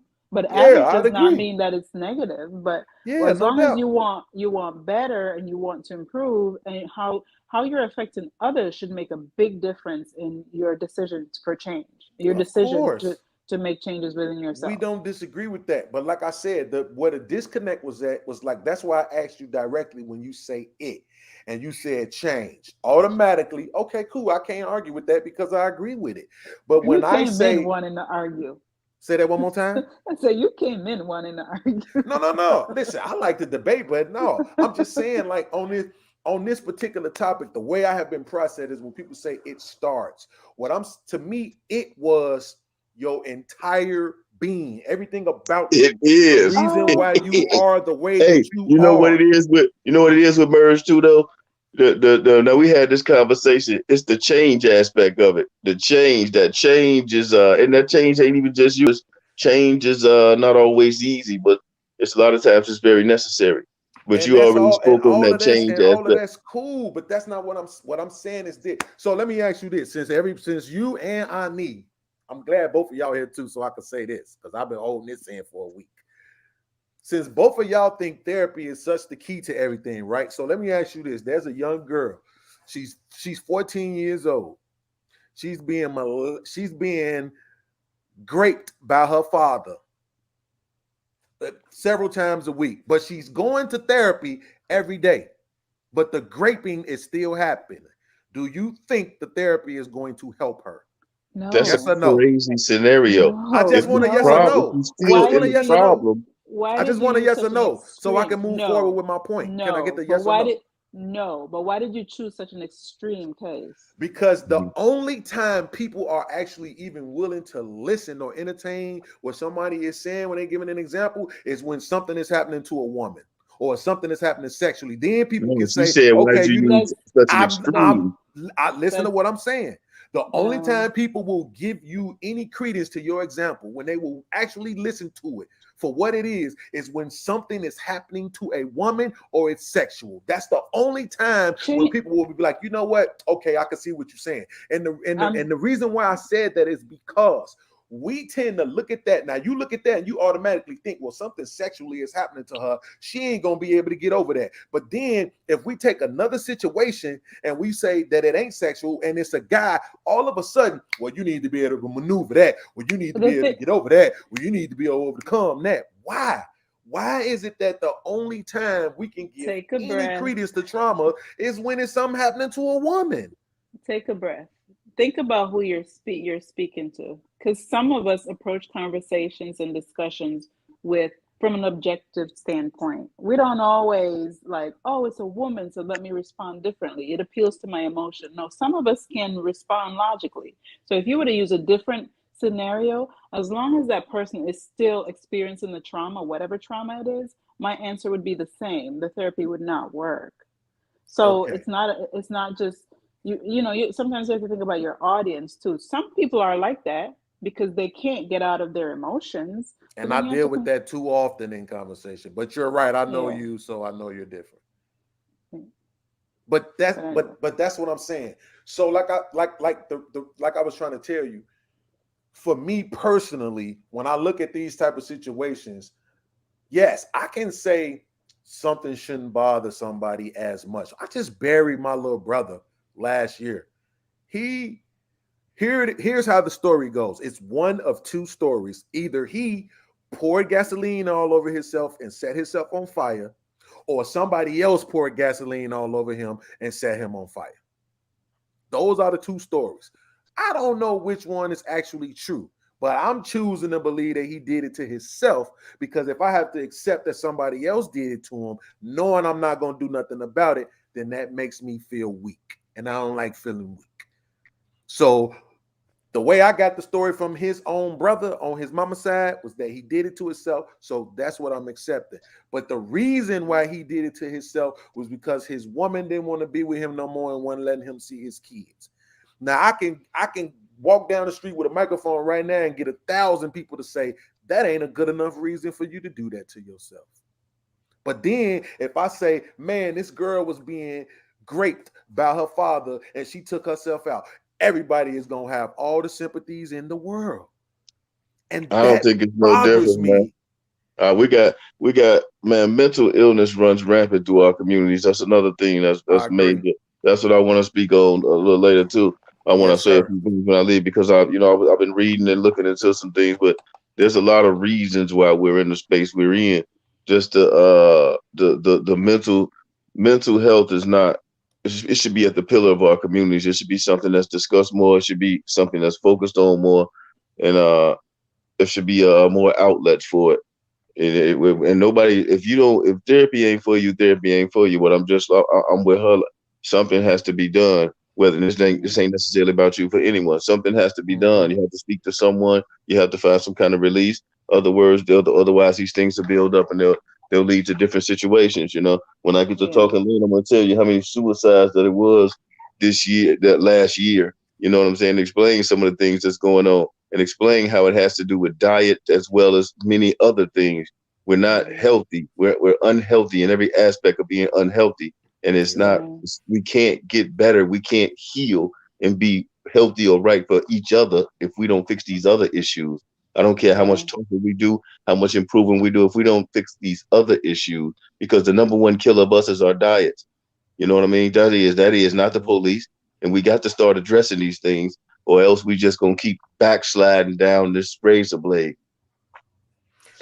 I want to share something with you real quick. Check this out. There is no denying that there are many human rights issues that uniquely or disproportionately affect men. Paternity fraud uniquely affects men. The United States Selective Service, in the case of a draft, still uniquely affects men. Workplace deaths, disproportionately men. War deaths, overwhelmingly men. Suicide, overwhelmingly men.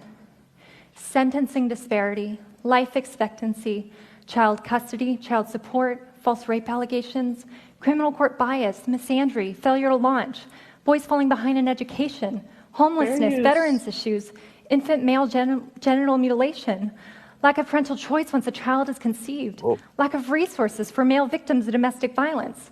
So many issues that are heartbreaking if you are the victim or you love someone who is the victim of any one of these issues. These are men's issues, and most people can't name one. Man, did she say infant male mutilization? What's he say? What's she say again? yeah, she's basically talking about circumcision. Circumcision. Yeah. Yeah, she's Okay, okay, basically talking about okay. circumcision. But and the reason why I really want to play that video, she has a documentary called The Red Pill. I watched it. It was pretty good. And like she said, she was a feminist for a long time, and then she started interviewing the men's right advocates, and then she started really getting into the numbers.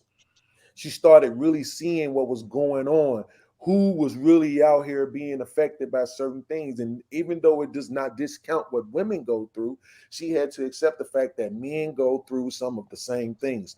And so, again, let me restate this. Now that Ani has told me that when we say it starts with self, that it means change, cool. I'm with that. No problem. That's for self. I won't argue with that. However, I am of the mindset that it, as in change for the overall, for the community, for the collective, does not start with self. Because It you, does. hold on, let me finish. Because you can say that it When starts you with self. change Hold on, let me yourself, finish. Let me the finish. people let, Let me finish. around you will see that, and they That's will let change. cool. That's cool. That's cool. Let me finish. We have talked about how some things have been programmed And when things are programmed, they are not programmed individually. They are programmed for the collective. And the type of change that we need in our community is going to take some programming for the collective. That's what we need. We And that need starts some with real each of us propaganda individually. movements. You know what I'm saying? To make things that seem old fashioned or seem out of touch or seem unpopular seem in fashion and in touch and popular. We need some deep seated programming for our community so that we can avoid even having to send people to therapy, so that we can avoid having people even need therapy. That's the whole point when I say that it doesn't start with self. Is what I mean is that it starts with the community. There used to be a saying, it takes a village to raise a child. Not the child need to raise they self, but it takes a village to raise the child. And the village is messed up. So the only way we're going to prepare the village, because the village is not just all 44-year-old black men or 38-year-old black women or 60-year-old grandmothers or 34-year-old uncles. The village is 16-year-olds with babies, 19-year-olds with babies, 20-year-olds with babies. The village is a bunch of 12-year-old kids, 8-year-old kids, 10-year-old kids. The village is a whole lot more than just adults who have woken up and realized they need change. The village is primarily a bunch of people who don't realize they need change. They haven't even woken up to even believe that it's anything wrong with them. They are still in the it's everybody else's phase. And we can't sit back and wait on every individual to come to some awakening. We need a deep seated, deep rooted psychological propaganda movement to inspire the type of change that will at least get us back to 70 to 80% of the community being healthy and being aware that they themselves have the control to get to this self-awareness thing that Keyhole wants all of us to get to. What do you say to that? Okay, I just got back. What I missed? Oh, you get on my nerves. No, I literally just woke up. I had No, an no, that's issue. okay. That's okay. Ani, you heard me. What do you think? I don't, I honestly don't think, I mean, it sounds good, but I don't see it. I don't see anything happening that grand or that phenomenal that's going to make us change on such a macro scale. I Mm-hmm.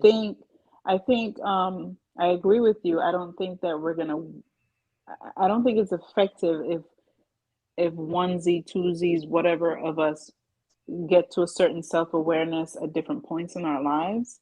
Mm-hmm.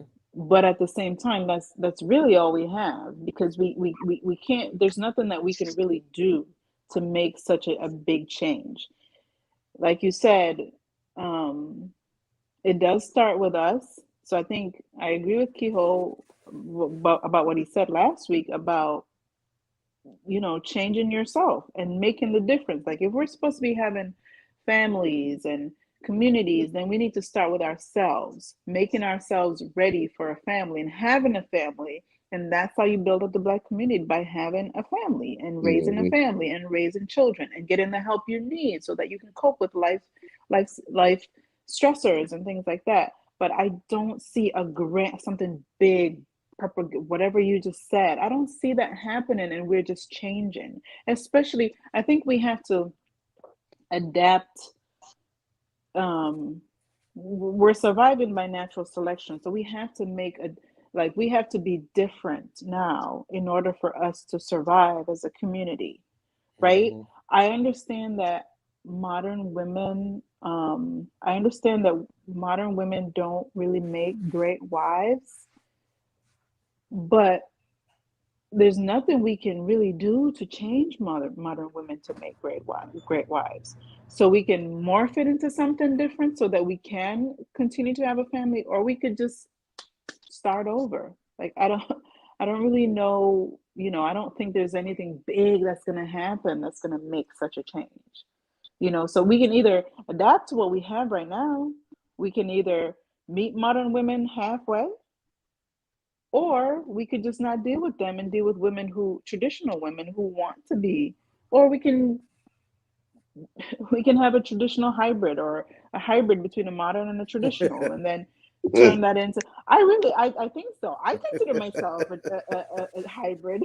You know what I mean? Because I wasn't raised to be a wife. I wasn't raised with a father in the home. Like, I had to teach myself these things, and with teaching myself these things, like, it's a lot of things that I have to unlearn, but I had to come to a self-awareness at some point in my life and then make that step. How many of us are doing that? How many of us see the need to do that? Because we can continue. Some of us That's can my continue point. the way we are, and there is no consequence. I could have been. I Exactly. would have been okay as a modern. Like, I would have made it okay as a modern woman or whatever. I don't think I was a modern woman because I was raised a different way. But at the same time, like, there was no real consequence to what I was doing. So I Mm-hmm. could have continued. I just saw a need for a change and made a Mm-hmm. big change, and morphed myself into a different person. But how many of us are doing that? How many of us see the need for that? And this is what I love about having these conversations, because on the playback, when people get through hearing everything you said, they're gonna have to dismiss my tone, they're gonna have to dismiss my passion, and they're gonna have to accept the fact that I was onto something. Because at the end of the day, like, look, after all of Oh, that, she bro. literally just said, "Hey, that onesie twosie thing, that's not gonna work for the community. It's gonna take too long. Well, see, You're gonna be sitting around that's waiting what you on think. everybody to That's go not through what I all that You know what said. drama." doesn't work? That's Let me not tell what you. I said, No, it's not. though. Oh, I got to. Let me let tell me you what doesn't rewind work the for the tape. community. What doesn't work for the community is the person who's sitting up saying, "No, if I change myself, it ain't gonna have no effect on nobody else." That's what doesn't work for the Nobody community. is That's saying who's that, not an bro. Listen, asset to bro, the you be community. around, The you be ones and around twos means them mystical women too much, bro. No, no. you take stuff that people say and then you put something else on it that they saying. Nobody ever said that. You I just said agree with the you. No, I onesie didn't. twosie thing ain't gonna work, It's not. And that's because but you and that's just what said I'm you didn't saying. say that. I'm not, because that's not the same thing. Because you What? just said I'm saying not for people, individuals, to not try to change themselves, and that's not what I'm saying. It's all do that. That she look. I need just said herself. That's all we got. That's all we got. Okay, I can acknowledge that that's all we got, but that don't mean I'm not gonna speak what it should be. Because earlier today somebody told me, "Hey man, you supposed to speak those things as they were. That's, Speak the things you want as they were." So what am I but supposed to do? I'm supposed to sit around and just be like, you know what? Let's continue to do this onesie twosie thing that's obviously ain't working. Or am I supposed to say, hey, listen, we need a grand collective movement You what do can't. you where You can't suggest? have that. Well, what do you suggest then? I suggest Ani and Crystal Ortiz and Hanifa and Pink Book Lessons and the original Courtney Michelle and 10,000 other women that's like y'all get together and actually create a real movement. Just like how we got the manosphere, y'all create the Y sphere or whatever you want to call it. Create the gumbo podcast where it's just all of y'all in there and everybody is making this look like a positive thing. Now I know what you're competing against. I get it. I'm not pretending like you not competing against Meg The Stallion and Cardi B and all the rest of these Or even hookers. regular people. Regular Yeah, people. true There that. there are True people in that. the in our group. As soon as women like us say something, they call us male identified. They don't want to hear what we have to say. They're Mm-hmm. offended. They think it's ridiculous what we're saying, and they Mm-hmm. want to do what they want to do. Excuse me. And they don't see any value in marriage. They don't see any value in men. So then, what do you say to those type of people? Nothing. That's Because why I say guess you what? just leave them alone. You leave them alone. Those type of women, start over. Leave them over No there, doubt. and you start over. No Like, doubt. because But you know they what? don't want the things that's best for the community. They're very Right. what's best for them. And Exactly. at that point, how do you unchange such behavior? How do you unchange such mindset? You're not going to. They don't really want children. They want the bag. They want freedom. They want power. They want things that's not, it doesn't serve a purpose for the It greater sounds to good. me like you're describing an individualist,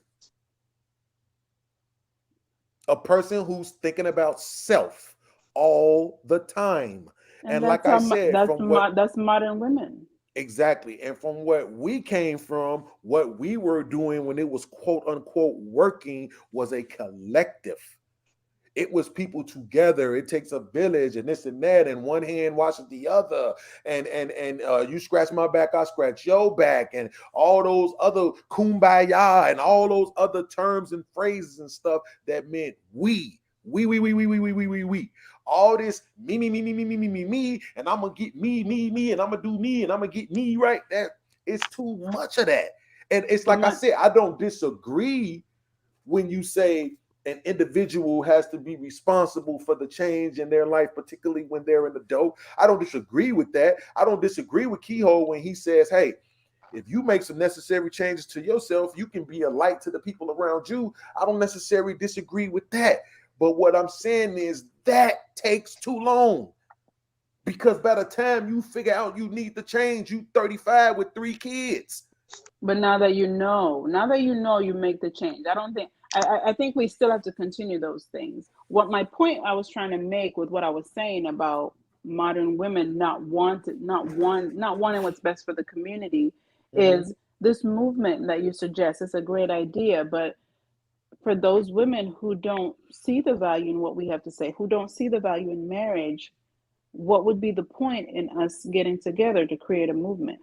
Because so oh my God, Ani, you told me that I'm supposed to know my crowd, right? You are way smarter than that. You know doggone well that you do not do something good based on the fact that a bunch of idiots ain't gonna get it. Who cares? Screw them all. Let them look. You ever seen that one movie with Samuel L. Jackson? Yes, I wanted them dead, and I hope they burn in hell. That's the way I feel about that. Who cares? I could care less, man. Seriously. I used to I go into understand your Facebook point. groups. Listen, I used to go into Facebook groups with the intention of getting kicked out. That was my goal in life. I'm gonna get in this group and I'm gonna say the most offensive stuff I can say so that I can get kicked out. When I got into that Facebook group that you and I are in, and I seen people like you, and from the beginning, Courtney too, and Crystal, and a few other people, and some other people that don't even say that much no more. A few other people that I fell out with because they showed the chinks in their armor. It made me not want to get kicked out. It made me want to stay so I could at least see that positive reinforcement from women because I wasn't seeing it anywhere else. Now you got your Jessica X's and your Pink Book lessons and a few other people. Yeah, you know what I'm saying? But it's still, I want to see it. And And I'm not so concerned about the 35-year-old with 5 kids already, or the 40-year-old grandmama. I'm more concerned with the young girls, 19 and younger, who are watching and saying, man, okay, what's my next move?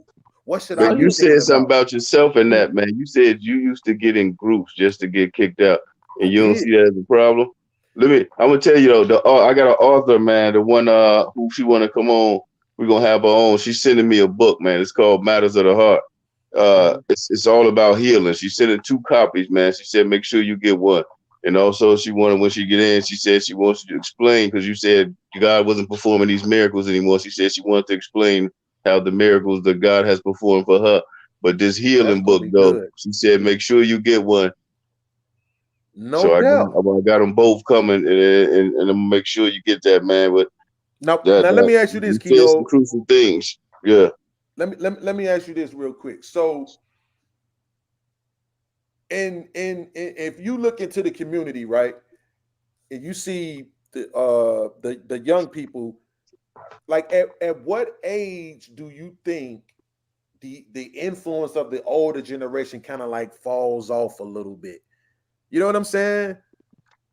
I mean, again, it's situational. It depends on the mindset, the mind state. It depends on the individual. I've seen Mm-hmm. very mature and very advanced younger people. I've seen very immature, very devolved older people. You know what I'm saying? It Right. just depends on the individual, man. I think I will base a lot of things on accountability. I think one of the first conversations we had was about accountability. Once you Mm-hmm. it ain't about knowing what's wrong. Somebody could know every issue they got in the world, but if they ain't owned it and held themselves accountable for it, then they'll never heal it. They'll spend the next 30 years of their life probably take it to the grave, still talking about the same problems they have because they haven't actually accepted it. But you know what's funny about that is that I see a lot of therapists talk Well, I about wasn't talking about how, therapists because that's the person. uh, yeah, I see how a lot of therapists talk about trauma and certain situations that happen to you, and they always tend to say that most of that is from your childhood, right? And that the trauma doesn't. They say, what's the saying? That it comes back as a reaction. The trauma, it doesn't come back Had as a triggers. memory, There's it comes triggers. back as a reaction. Exactly. So again, I have to find out what trauma this is that happened to me. I have to find out what this trigger is that happened to me.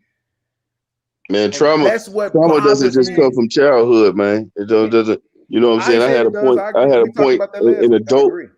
adult times in my life that you know what I'm Mhm. saying that left something that left a stain on me. You Yeah, understand? yeah, Can I yeah, ask you a definitely. question?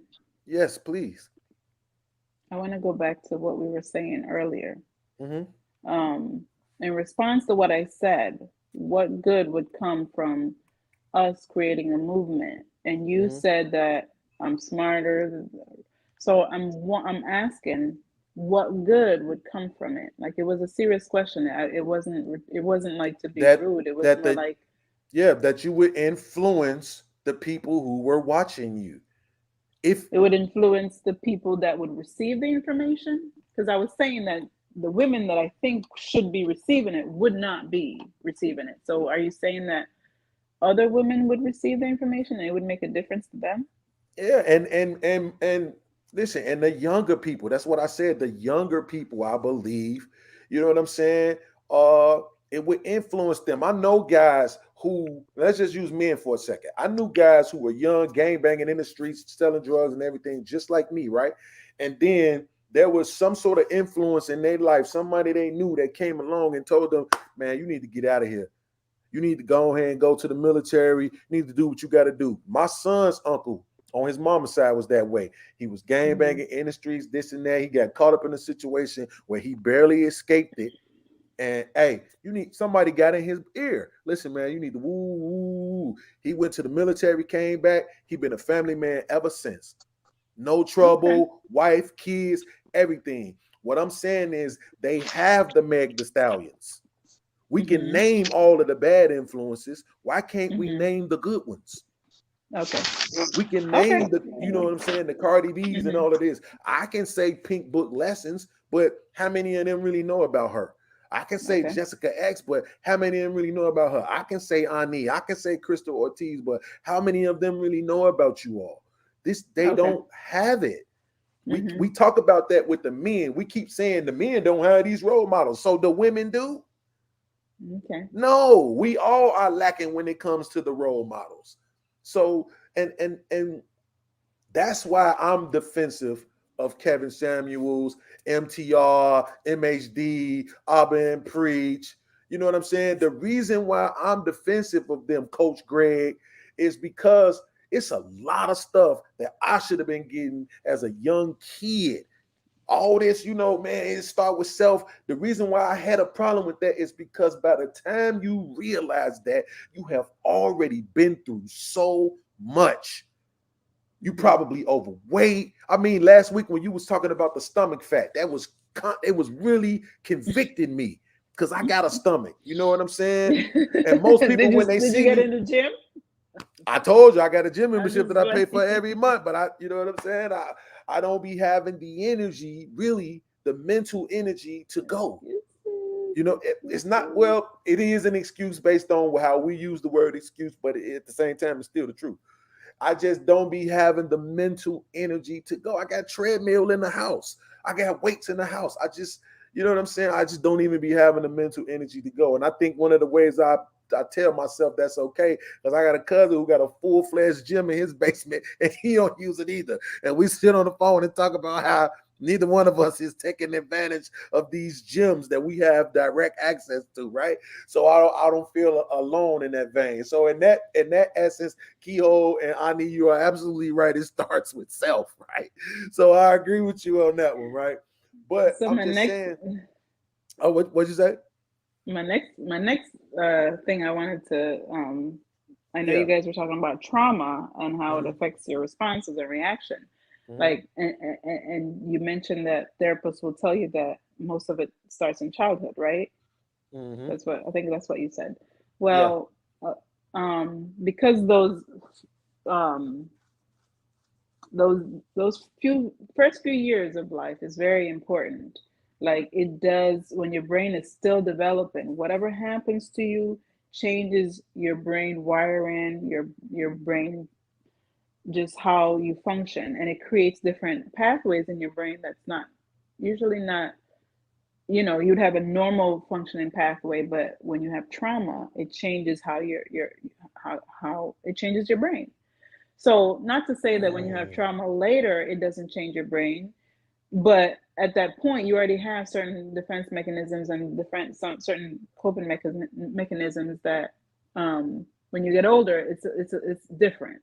Mhm. So they will say it's true. Some of your reactionary tendencies and your impulses and your emotions and all those things, it stems from untreated trauma, and it's good to sort through some of those things because it affects your value system, your belief system, your morality, interpersonal relationships. It affects so many things. So it's very important that even if you don't know what the childhood trauma was, the fact that the effect on you is what you're trying um, to modify. You're Mhm. trying to um, learn behavior modification so that you can cope with life stressors.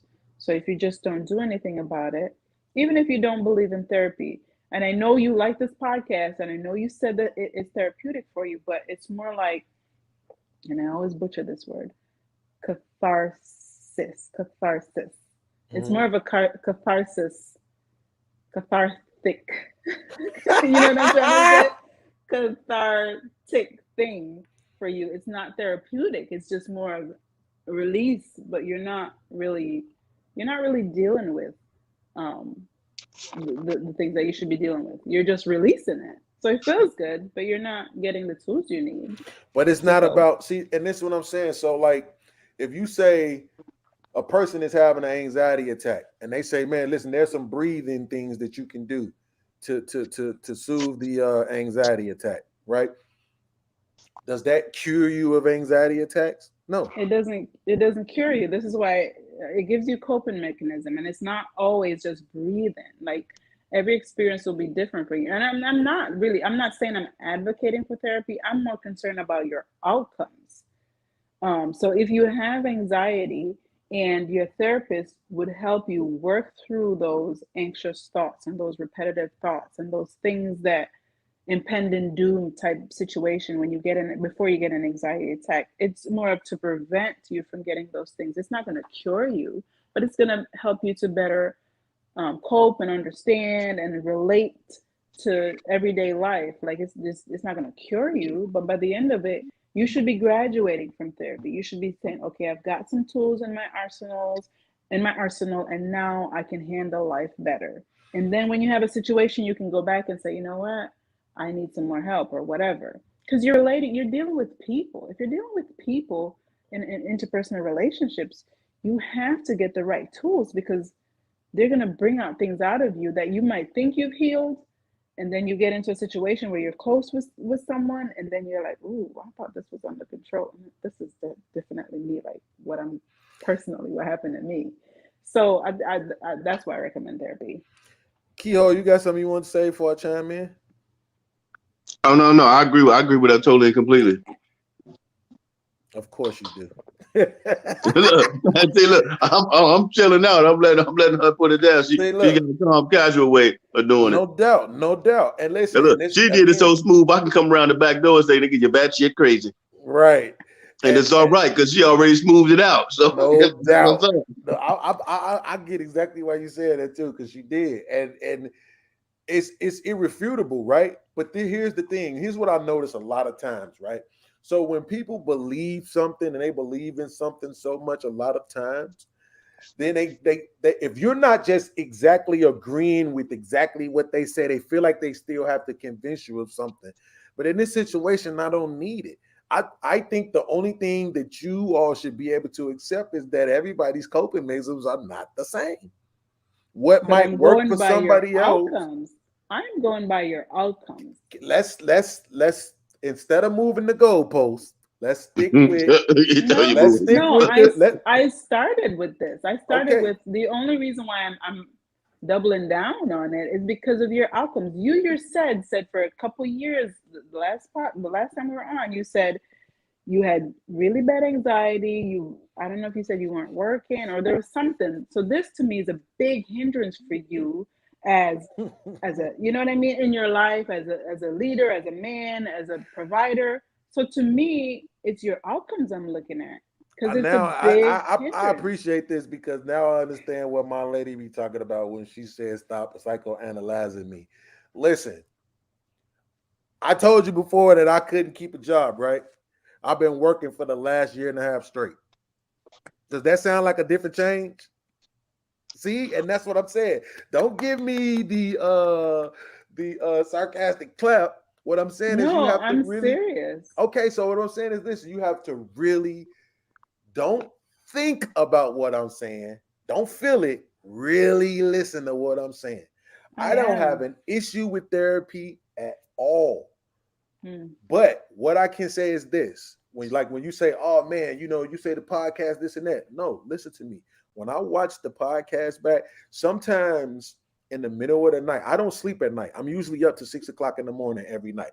This is why I work a second See, shift job. you completely every time you do something like that, you showing your cards. You're showing What?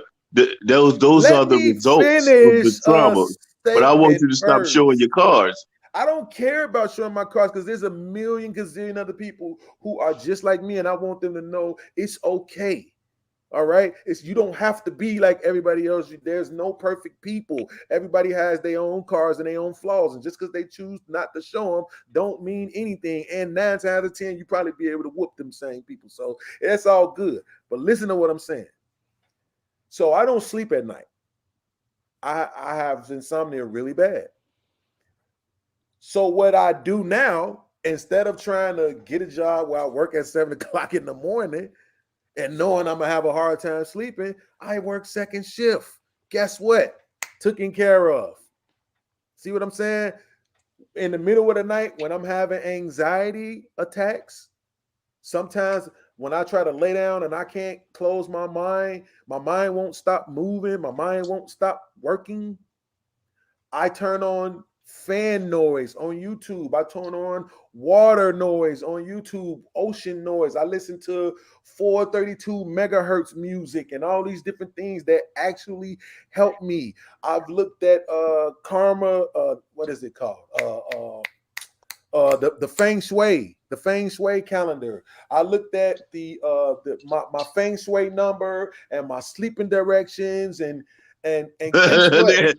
Look, you shake Right. it. He got a lot Listen, going on, don't listen, he? right, listen, Get that right, man a straight exactly. jacket. But listen, it's a lot See going on, therapy. but Like just go to but it takes therapy. less time for me to do those things than it does to travel to somebody's office and sit there and have hour and 2 hour long conversations. When I can be right in my room and I can turn on my fan noise and I can lay down and I can go to sleep, or I can make sure, okay, tonight I want to be focused on bringing love into my life, so I sleep in this direction. That's what I'm saying, and this is what I'm saying. This is why I don't like talking about what I do, because what people tend to do is when you're not doing what they think you should be doing, then you're not doing anything. It don't matter if it's somehow benefiting you. It don't matter if it's working for It's you, but then they're going to defend. Then hold on. Then they're going to Oh defend man, their her face saying it religion. all. But That's cool, but oh man, her face is saying it all, and at the same time, she's a Christian. So, and that's my Look, whole point. oh, he going And on the attack. exactly, because if I can go into that same trope, I can, but I Look, don't she ain't want even to. saying nothing. She don't have to, because it's my turn to talk. But I'm just saying, Oh, at the end of man. the day, these people will be the same people that pray. These are the same people that you call say they praying to their space daddy, that's gonna tell you that there's something wrong with you listening to feng shui. These are the No. same people. Man, So boy. that's why I'm trying to tell you, like, that's why I don't. This I said this on the last podcast. I don't like talking about what I do, because all it does is give people ammunition to judge you because it's not what they think you should be doing. And I don't think anybody should be sitting around praying. My auntie was dying of cancer. While she was dying of cancer, I heard my mom praying, praying, praying, and I'm believing in God and I'm believing in Jesus that He gonna heal her. And guess what? Auntie gone. Auntie gone. Praying to Space Daddy did not work. So nobody who does that can judge what other people do to find those coping mechanisms in their own life. What works for some people might not work for somebody else. But here's the thing, talking does work for me. That's why I like talking. That's why I like being in the Facebook group and having these connections. That's why when I'm at work, we're at work and we're talking and we're debating. Iron sharpens iron. We're going back and Okay, well, forth. hold on. But when you say it works for you, what is Yeah. it doing for you? How do you know it works? I mean, what is it What work? I'm saying is, What is it what I'm doing? No, I'm saying is saying, what is this. it doing? I'm not having anxiety. Oh, okay. I'm not worried. I'm not in, Ani said it perfectly. I'm not in that it's the worst case scenario mindset. I forget how she described it. Impending doom. Yeah, impending doom. Last year, September, for my girl's birthday, we went. This is the first time I was gonna get on the plane since 1994. As soon as I stepped on the plane, impending doom. I couldn't even make my legs move anymore to go and sit down. I was trying to go sit down, and my body was just like, nah, if we stay on this plane, we're going to die. And I got off of that plane. You understand what I'm saying? Guess what? I have moments like that in the middle of the night, and I have things that I can do for myself that work for me. Not all the time do they work. Not all the time does aspirin stop your headache from your head from hurting. Not all the time does every single thing work. I've seen people go to therapists and blow up in the therapist's office and leave up out of that joint. Like, everything don't always work. But what we can't do is shit on people who are actually trying, who are figuring things out for themselves, who are finding Okay, look. ways. Okay, look. Okay, look. Okay, look. We didn't listen to your soliloquy. You didn't cry it out. You We've ain't got heard to you. use that We big word. respect you. Don't You know do what I'm saying? that, bro. Let's get on to Stop, another topic, man. Because stop you, doing that. Brad, we don't want you to feel. I don't want you to keep feeling sorry for yourself or talking about Has yourself that or feeling just. So don't sorry. worry about it. Let me ask you something. Has that feeling sorry. Explaining what you do. Has that feeling sorry. Right? Can I ask You've you been around the something? metaphysical chicks too long, bro. What? Go ahead, Ani. What makes you? What gave you the impression that you're being judged? Because when you all say things like you're not doing anything, I specifically said on the last show, I don't like talking about, I can pull it up. I don't like talking about the things I do because people want you to do what they want you to do. Whatever it is you saying you do, in their mind, it don't work. They just want you to do what they want you to do so they can say they was right. And like when I was saying what I was saying, what Kehoe was saying, look at Ani's face and she's shaking her head. You can see what she think about what you saying about what you do. I Mm-hmm. mean, I'll be honest, I wasn't looking that hard because I'm in my zone, but at the same time, I can imagine what was going on. You probably thought it wasn't enough. You probably thought it wasn't something that I should be doing. In I your mind, was, you probably was thinking I should be doing what you think I should do. But that's I exactly was, why I said on the last show, I don't like talking about what I do because I I don't want to was, hear people's judgments. Go ahead. I was more surprised at your reaction by how you're reacting to my suggestion. Like I was very surprised because I'm like, I don't know why you why you took it that way. It reminds me of we're telling, like, we're Wait, telling. what suggestion? What suggestion did you make? When I was telling you why therapy would be effective and why I'm suggesting that you go to therapy, because I'm saying it's your outcomes that I'm more concerned about than, you know. So that's what I mean, like the suggestion. Like you seem Right, more but you was talking about you because in the beginning you first started, you was talking about coping mechanisms. You said when you go to therapy, they're going to teach you coping mechanisms. This is the conversation we was having last week. I asked it then. People just refuse to stay in the conversation with me. I said, "What's therapy? You go to a place, you sit down, and you talk to a person." Kehoe said himself. I sat down. They told me what was going on with me, and I asked him, which he never answered. I could play it back. If you know what's going on with you, then why is it that you can't figure out how to treat it on your own? If Well, that all I of the see a little more information than is that. out there now, You left out some things. I You know, did but leave I'm out just some things. saying, but I asked you, I said specifically, Kehoe, you said you went there and they told you this and that and this and that and this is what you was going through. And I asked you, you never responded. I said, now you went and found out what was going on with you.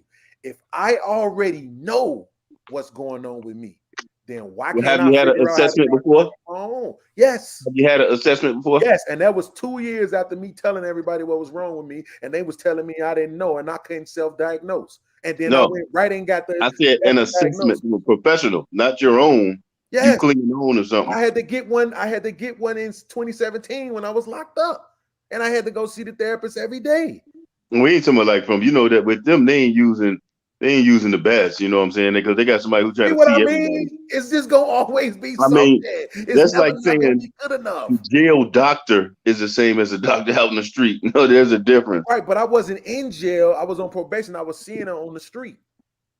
You see what I'm saying? And the only thing she listened to me, then I will give that lady this much credit. When I told her I didn't want no drugs, she never offered them to me. I will give her that.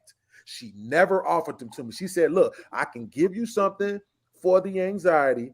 I can give you something for the insomnia." And I was like, "No." She never offered me drugs ever again. I went and seen that lady for about 6 weeks, and she was like, "Well, look, it's you know what's going on with you. You got your own thing going on. You know what you're gonna do to deal with it.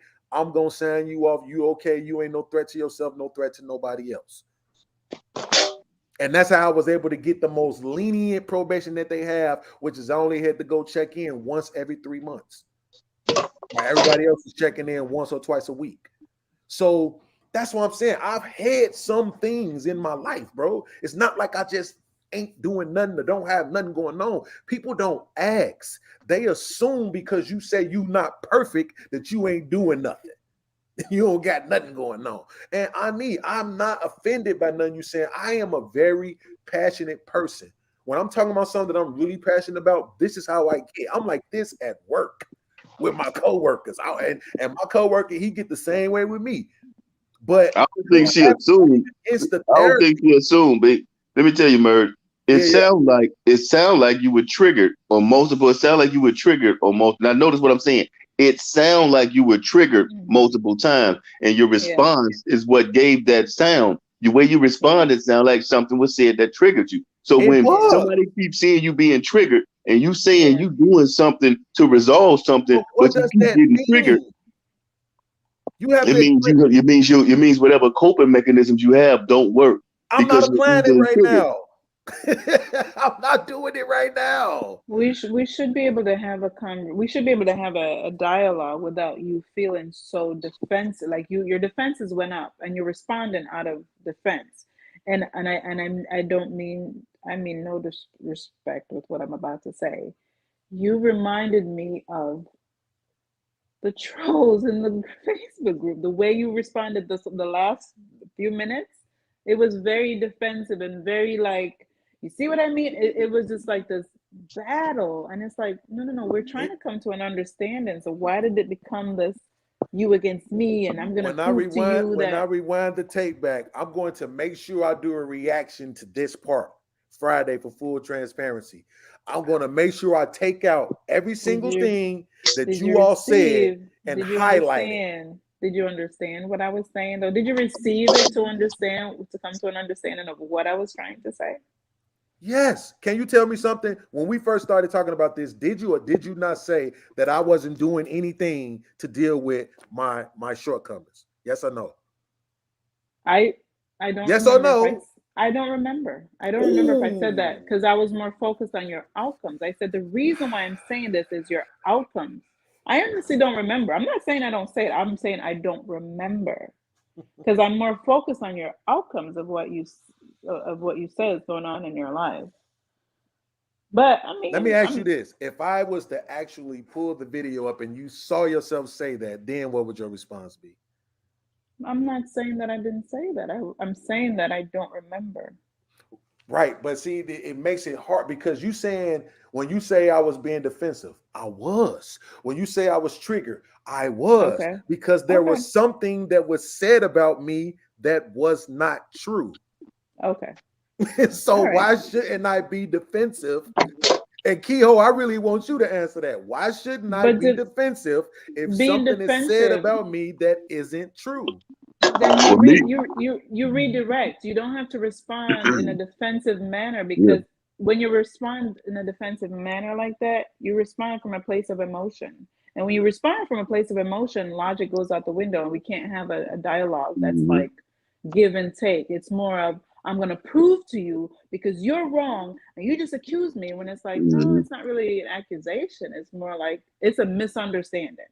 So if you And that want was if the way I you saw it. can That So was the wait a way I minute. saw it So play wait a out, like minute. So you wait a said. minute. How can it be a misunderstanding if you never ask a person what they're doing? You just assume that they're not doing anything. Nobody even said what she said. Was you said, "How do All you right, here we know go. I got an issue or something to that nature?" And she said, "You are saying it. You said it because you did say it. No, You I'm kept talking saying about you the have whole fact of issues." saying that I wasn't doing anything But that's about it. what you know. That's what you zoomed in on and you took it as, because I don't think nobody ever said that. You'd have to show Okay. me a tape where somebody said that. I Okay, said, but what I'm what you saying is doing ain't this. working, but I don't But this think the that's what you problem. said. Wait, look at this. Now, this is where the double-edged swords come in at, right? Because Mm-hmm. when I do that, you know what you're gonna say, and maybe even Ani, you're gonna say that I'm trying to prove something mode. Instead of right now accepting the fact that I pay attention to what's said to me. I know what was said to me. And even when I go and find it okay. right now, nobody gonna be like, man, you know See, what? it's like Dang, you was right. right So You now, did the say way that, you're here bro. responding. again, you're doing the exact same thing. I Mm-hmm. mean, if I was wrong, if I accuse you of something and it's not true, you can respond to me by helping me understand that what I said is not true. You don't have to be defensive to where we whatever we were speaking about got lost in the conversation because it Mm-hmm. was a simple redirect. Well, what you said was not true because X, Y, and Z. But then you went on this whole defensive spiel, and it's like, wait, I Mm-hmm. wasn't Okay, accusing you. I wasn't. I do take that. I take that right there as a therapeutic method. I do take that. I am more emotional than I would like to be. Uh but one thing about me is that I don't like when people say something about me that isn't true. I don't. I And, think that was a and defensive I. thing she telling you though. I don't think that was Mhm. you felt like you were being attacked or something, it seemed like. I And it literally wasn't that. Keo. It Wait, wasn't that. what did I She just was say? speaking, Mhm. but no, What did I just say?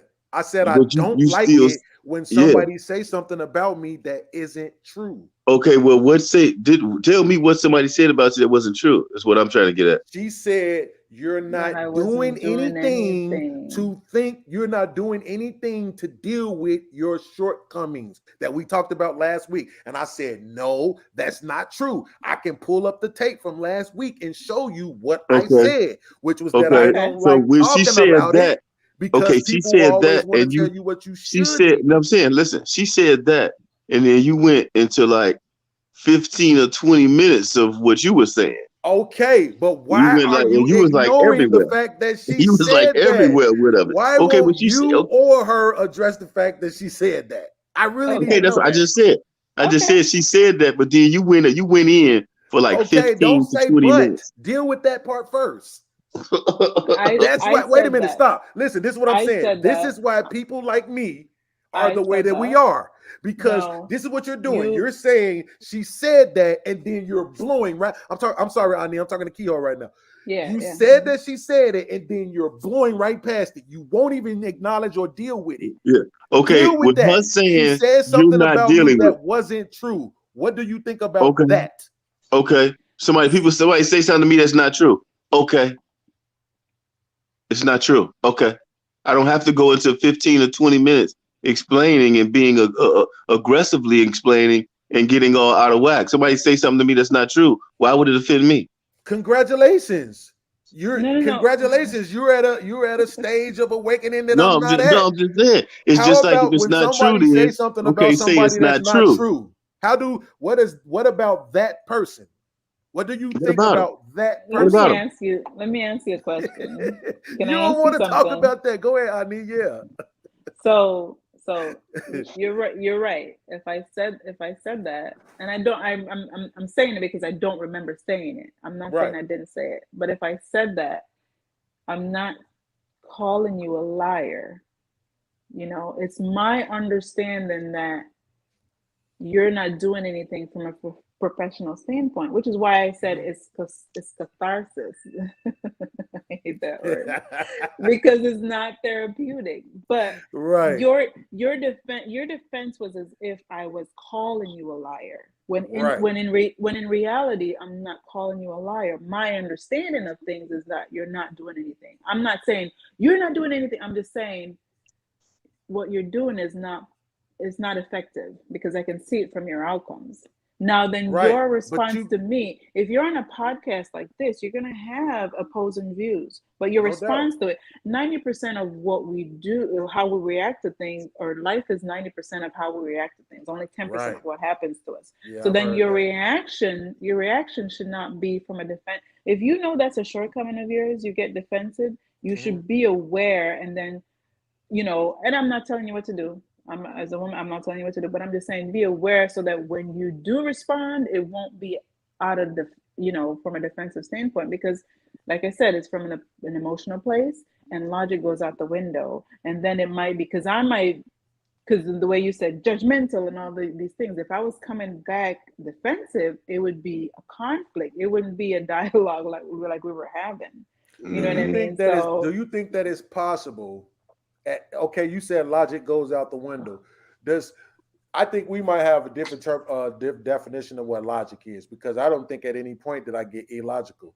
Just because my voice is elevated, people go to church and watch dudes stand on the platform See, and there go you and going a ha again. and You're a doing it ha again. and a ha and their You're voice doing it get again. elevated. Merge. Hold on, You're doing it okay, again. but this is what I'm saying. I let Ani do what she do. I let you do what you do. Let me do what I do. People go to church and they watch somebody yell and scream and get elevated and get passionate about what they saying every single Sunday and put money in the collection plate to hear that. You understand? I understand that me being super defensive is not the best thing in every area of my life. But there are some times, especially on my own platform, where that should be okay. I should be able to carve out a niche in my life where I can be the person that I am without somebody.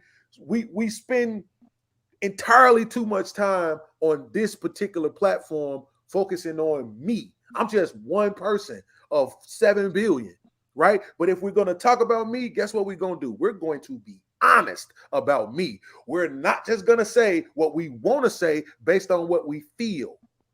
No, you have to be completely honest. If you don't know something, you ask a question. I didn't know whether or not how long you had been married. I asked you how long you had been married. I didn't know whether or not you had a kid. I asked you if you had a kid. You know what I'm saying? I didn't know how long you had been in the military. I asked you how long you've been in the military. I'm just not going to assume. I'm going to ask you. So what Kehoe has never done, all of the TV shows out there, and what I need now has never done, all of the episodes out there, never once said, hey, are you doing anything about that?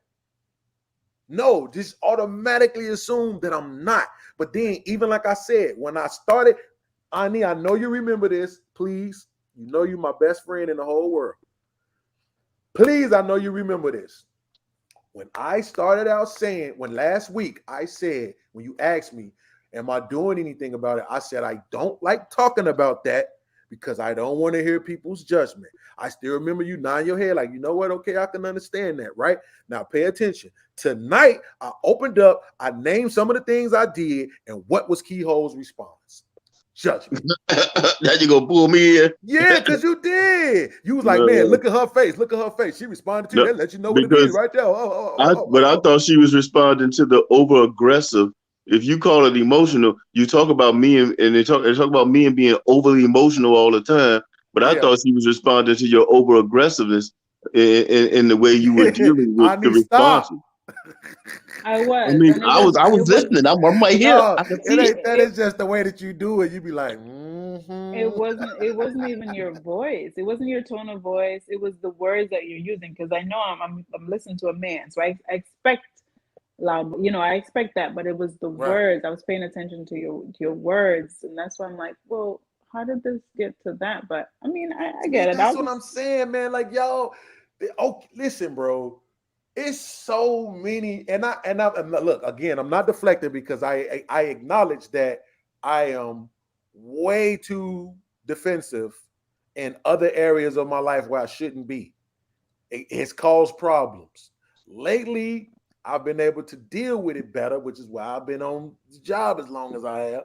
But uh it's still more of me stopping it than it is it's just not happening, right? It's more of me controlling it. But what I'm saying is most people think the way they are, they should be accepted that way. They think it's okay, right, for me to be this way. Yes, I get, like I said, I get passionate, I get loud, I get aggressive. But like when I'm debating with my coworker, I asked him the other day, we was talking, I said, have all the times out of all the debates we have you ever felt threatened? Have you ever felt like your life was in danger or something? He like, no. He's like, how can you just be getting frustrated? I'm like, thank you so much. Maybe all my friends need to be white gay men that just understand that it's frustration. And Yeah, that should white be gay men or okay. Kevin Samuels. White gay men or Kevin Samuels. Them your folks. What you Oh not man, you gonna better stop do it. is disrespect Kevin Oh Samuels. man. Hey, Leave bro alone, bro. I already man, emailed him and asked him for permission to use his videos, and when he say yes, it's going down because he has some really good material, bro. If you get past all of the macho stuff, you know what I'm saying. But no, I need for real. mhm.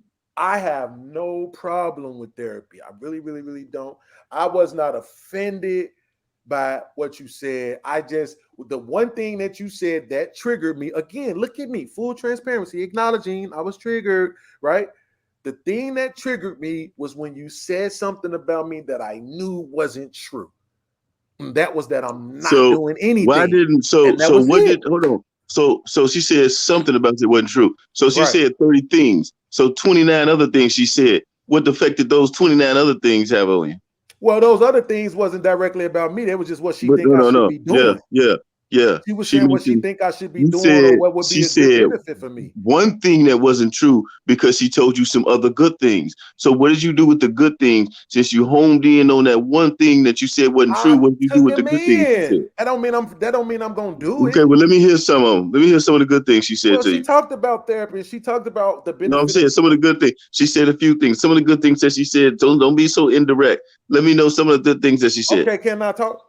Yeah, She sure. said she talked about therapy and she talked about how when you go and you sit down with a therapist, the thing that they're going to do the most is not just diagnose you, but they're going to teach you some of those coping mechanisms. And one other thing that she said that I ain't gonna lie did catch my attention was that she said that they would be able to talk you through these things to get you to a point where you don't need the therapy anymore, right? So, okay, I can understand that part of it So because the how did one the thing one about thing that she said that wasn't true outweigh the other things she said that had the a good part effect? that you're missing is the one thing that she said wasn't true was directly about me. So, yes, it had more weight and effect. Everything else she said, I could take with a grain of salt. But if you saying something about me that isn't true, today my coworker told me, man, most of these men don't be in their father's lives. I said, that's a lie. And even though that ain't directly about me, it's about men that look like me, and I'm not gonna let you tell it. 10 black adult males in the black community. 5 million of them are fathers. 2.5 million of them live in the house with their kids. Another 1.5 is in their kids' life. That means there's a constituted 1 million absent fathers. So stop spreading this BS Okay. narrative that all the black fathers just ain't in their kids' lives. Yes, I get passionate about that type of stuff. I don't want nobody lying on me. I don't want nobody lying on men. We are tired, bro. Like I'm in Okay, that well, mind frame. I know let you me. in your whole I want Neo to say mind frame, but something to the. Let me say something. yes, sir. There was, like I said, mental health should be at the pillar of our communities. There And was that Is it was gonna over, be time? my that was gonna be my next thing. I was gonna yeah, tie it into because I remember you mentioned it yeah. earlier, and Because I'm I like, just want to say a couple of how are things with we? this. There was over 45,979 suicides in 2021. Mm-hmm. We got to heal ourselves in whatever way we can or need to come out of these places of being triggered. Being triggered is not a good thing anyway, anyhow. There's no excuse, there's no reason, because being triggered can lead to other events and take you down a path that you don't need to go. It can destroy Right, friendships, it can destroy relationships, it can do all kind of things.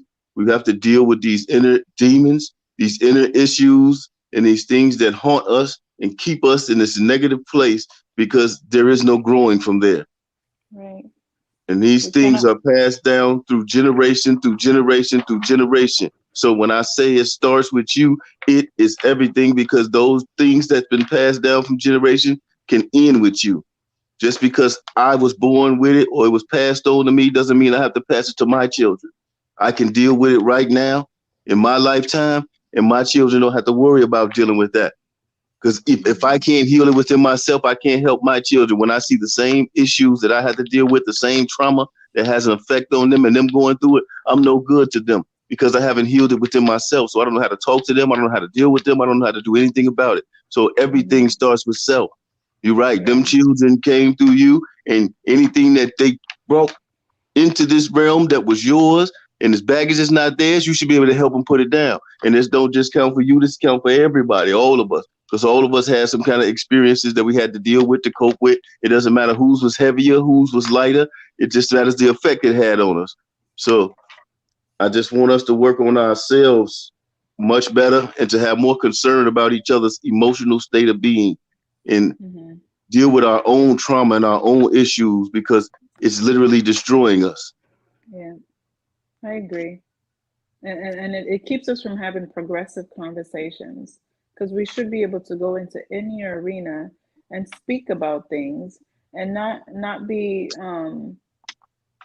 and not come from a place of emotion that it hinders us from progressing.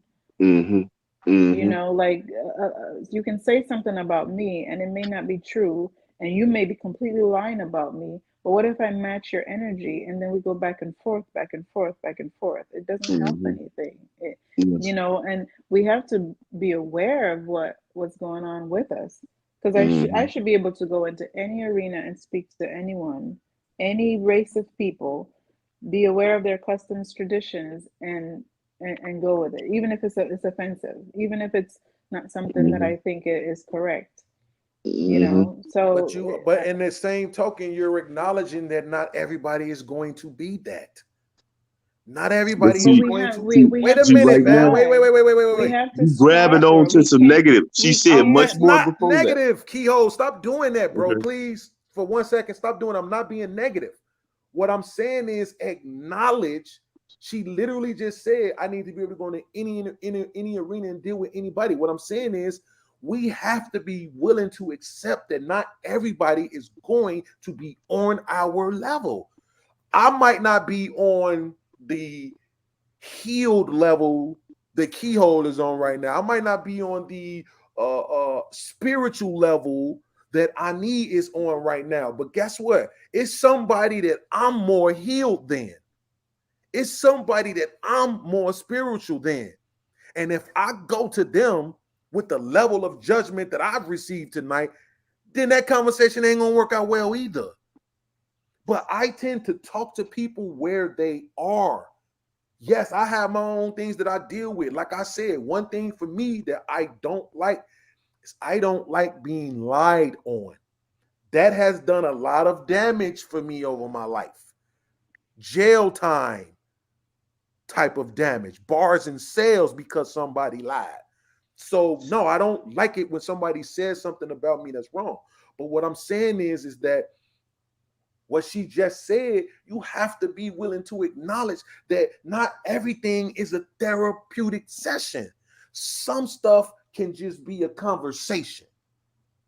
This podcast is not supposed to be a review of me, and it becomes that too often. We start talking about me. Well, what about you? Well, what about you? No, not what about me. We're talking about the collective. We're talking about You are part of the everybody. collective. Yeah, You are but part of but the but when you collective. make it personal, this is where it goes this way. I talk about That's me why I all the said I time, can't though. wait to Friday so I can do the full transparency because I'm gonna be able to pull everything out But as I it talk about happened. me all the time, though. So I mean, what does that Let me mean? put. Can I Go ahead, put something Ani. in perspective for you? Like, this is my second show, Mm-hmm. and I've been the only woman on the show. And we talk about women on the show. We talk Mm-hmm. about women's shortcoming on the show, Mm-hmm. right? What if I respond in a way, well, we're talking about women. I could go off being triggered, but I have to put my emotions to the side and be objective. Like, we're having these discussions because they're hard. I'm a woman, yes. I have some of those stereotypes. I fit those stereotypes, but I can't say, oh, he's talking about me. Let me be. I have to realize that I might be triggered. These are difficult conversations that we're having. So I'm not judging you. I'm sorry if this is coming off as judgment. I'm not trying to be judgmental, but we're talking about difficult topics. We talk about modern women. We're talking about all kinds of weird. To me, it sounds like we're the ones at fault. We broke the community. We have to make the difference. We're not good enough. And instead of internalizing that, I respond from a place of objectivity because I realize that we're not speaking about me. You're speaking about my shortcomings, yes, because I'm a woman, I'm a Black woman, I'm a modern woman, or whatever you want to say. But Mm-hmm. I don't come triggered. I come realizing that we're having discussions. We have to come to a progressive place because we need to make change. So I Right. can't come in with an objective, emotional, defensive, I'm going to be triggered. And even if I am triggered, there are times when I hear something, I'm like, but I know that I can't respond the way that I should. I have to have those coping mechanisms where I can say, Mm-hmm. okay, this is a tough topic. I don't like it. But does it need to be talked about? And what's Mm-hmm. it what if what they're saying is not true? Because I'm a woman and that doesn't apply to me. It's not true. But it does apply to 50 million other women, and Mm-hmm. I was that way at one point. So I think if we're gonna have these conversations, and yes, you're right, we shouldn't be talking about you per se, but at the same time, like, you're pointing fingers at others at fault. So you should be able to understand that we're gonna look at you and say, well, these are the shortcomings. If you notice something about me personally and you say it to me, I'm gonna have to take a step back and say, "Ooh, I am that way." I cannot respond from a place of I'm triggered and then because it's gonna be a clash. It's not. We're not gonna get to no kind of conflict resolution when we approach it that way. And it's not that I don't understand what you're saying, but what I'm trying to get you to realize is this: where you are now, I don't know if you were always that way. Where I am now, I wasn't always this way. I was worse. You understand? So at the end of the day, when you say, listen, we have to speak this way, everybody will not. It is people that I'm talking to on a daily basis that I know are, hey, nothing I'm saying to them is about to change who they are and how they behave. Not right now. Hey, It what ain't do gonna those happen people right have to now. do with? What do those people have to do with our conversation right now and us taking accountability for what we say and how we Because respond to each other? because listen, if you These and I people are have having a nothing to do with that. conversation right now, and if we talking about if you brung up if we having a conversation right now about men, and we're talking about men, and it's all good. And even then, I'll still get passionate. That's just who I am. But yes, where I'm gonna get triggered at is when you talking about me. It's not nothing. I'm gonna be honest. There is nothing nobody could say to make me think that I should be okay with somebody with a conversation being directed towards me and it's filled with stuff that is not true. There's nothing nobody can say. And that's why I said, like, it's not about me being afraid to talk about me, but I'm saying we're talking about the collective. We can talk about men. You want to talk about men? Let's talk about men right now. I'm like I said, I'm the same one who put the post up in the group and asked the ladies to say what's wrong with the men. Because I'm not afraid to talk about it. I'm not afraid to admit that men suck. Hey, you As a know what? collective, as a whole, Let me right say now, this because we I'm suck. finna get ready to go. Let me say Yes, this. sir. You know, the woman Yeah, always me told me, too. and it took me a long time, but a long time for it to settle in that every time, every comment that somebody makes doesn't require a response. You Hmm. understand? So if you think that every time somebody say something about you that you don't like or ain't true that you got to respond to, then when it comes time to fight the real war or the real battle, you ain't gonna have enough left in you because you trying to Well, but respond to that's things but that ain't don't that need to why be we responded here? to. That's why we here, Keyhole. But no, what you I just never said once though, said that that I'm not perfect. But what I'm you know what I'm saying, saying, every time you ain't got to respond. That's all. That's all. That's a lesson I had to learn. I don't have to respond. Some things I can just turn around and walk. I don't have to fight every battle. Like sometimes some I can just push away because it's not even necessary. I need you feel the same way. I do feel the same way. I do feel the same way because you can avoid so many things with the words that come out of your mouth or don't come out of your mouth, Mm-hmm. So I mean, sometimes, yeah, a response is not needed, especially if you know who you're speaking to. Like if I'm going to speak to someone who I know gets triggered about certain things, I probably won't even speak to them because Hmm. I cannot have a good conversation if you're going to be triggered by things I don't even know. Because when I come Mm-hmm. to when someone is speaking to me and I realize it might be offensive, I'm thinking about this person who I'm speaking to. I'm aware of this person who I'm speaking to.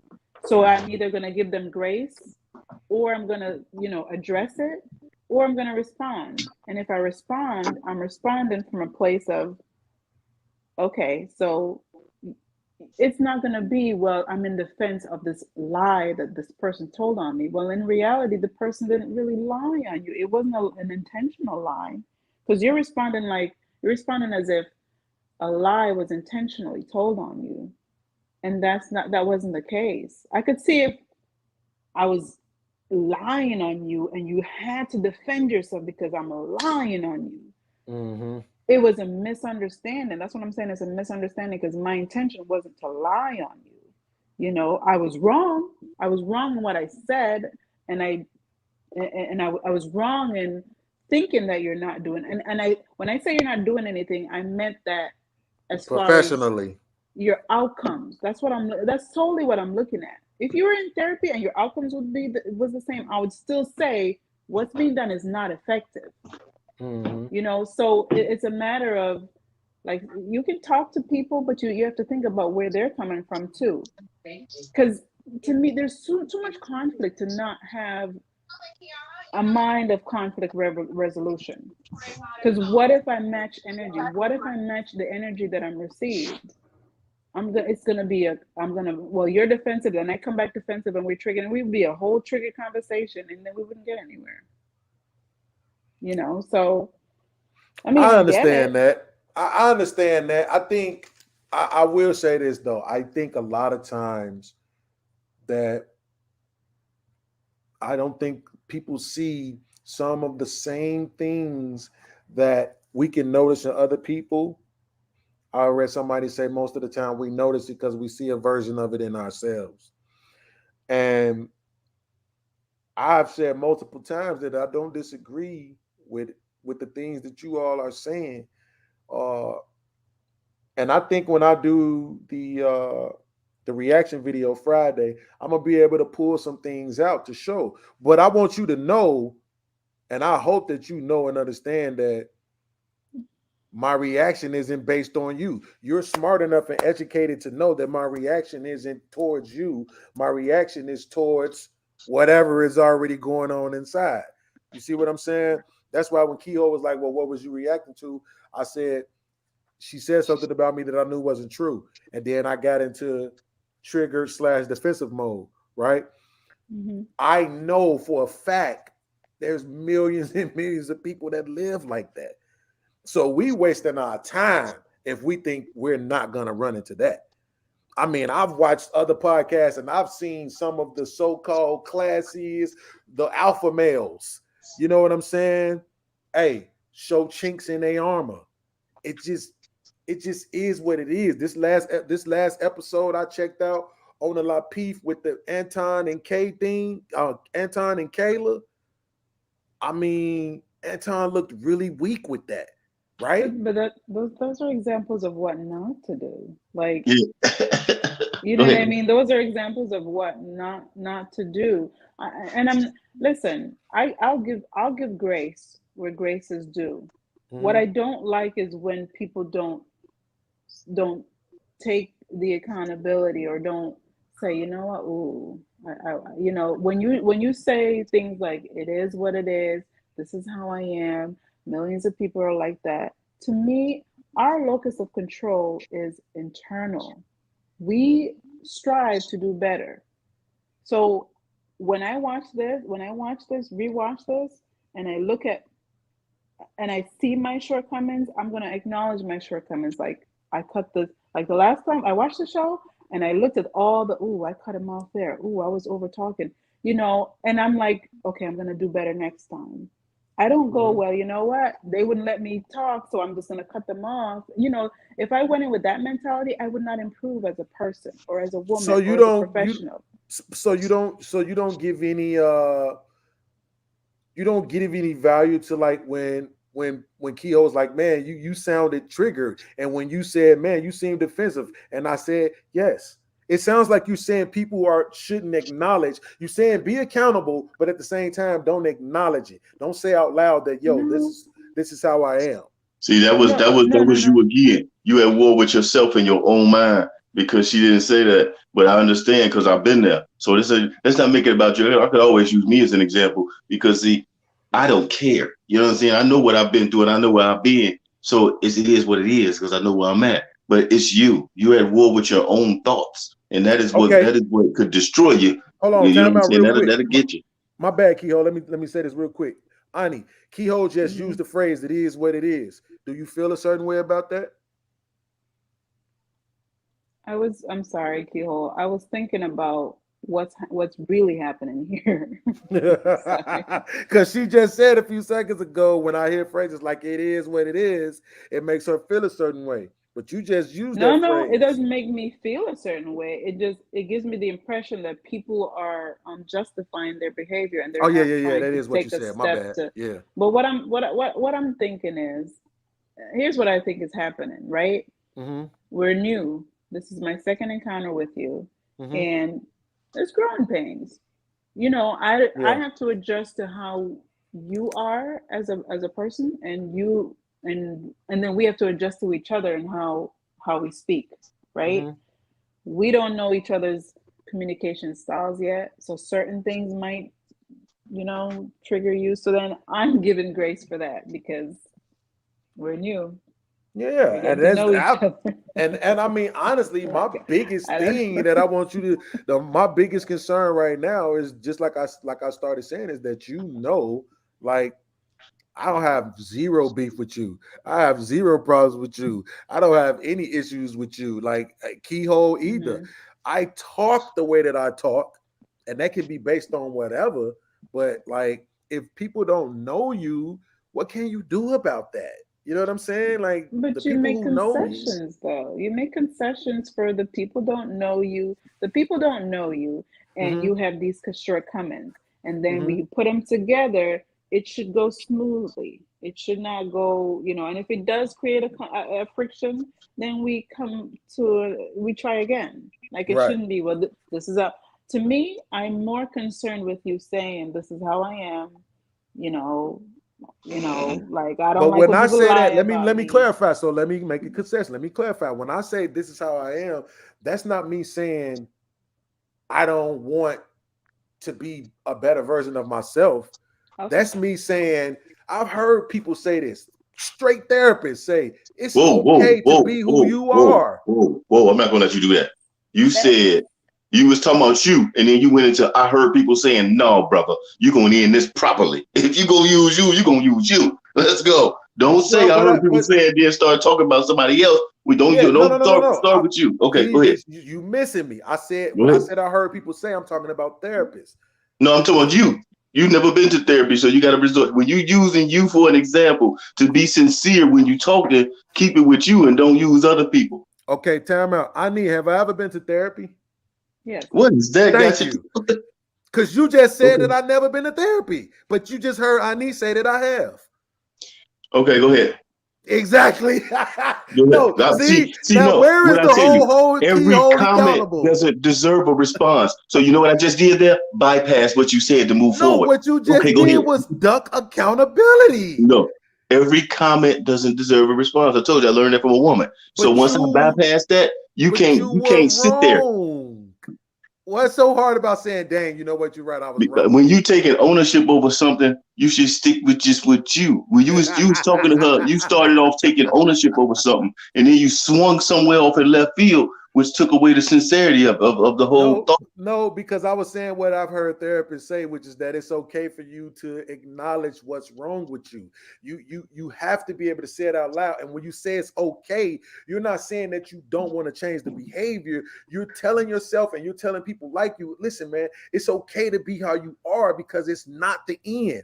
It's not Okay, doom and put some gloom for where I's and you some are in life. me's in there and take ownership over. Make it you. Okay, Stop well, I saying agree with people. that. I believe that. I agree with that, that it's Say okay for it's you to okay. say, Say if you think that's the truth, say it's okay for me to be what I am. Own it. Because when you try to okay, own it, cool. your brain is gonna reject it. Your brain is gonna reject it because you know it's not okay. That's why you can't say I and me because your mind is going to That reject it is because it's some not the bull truth. crap.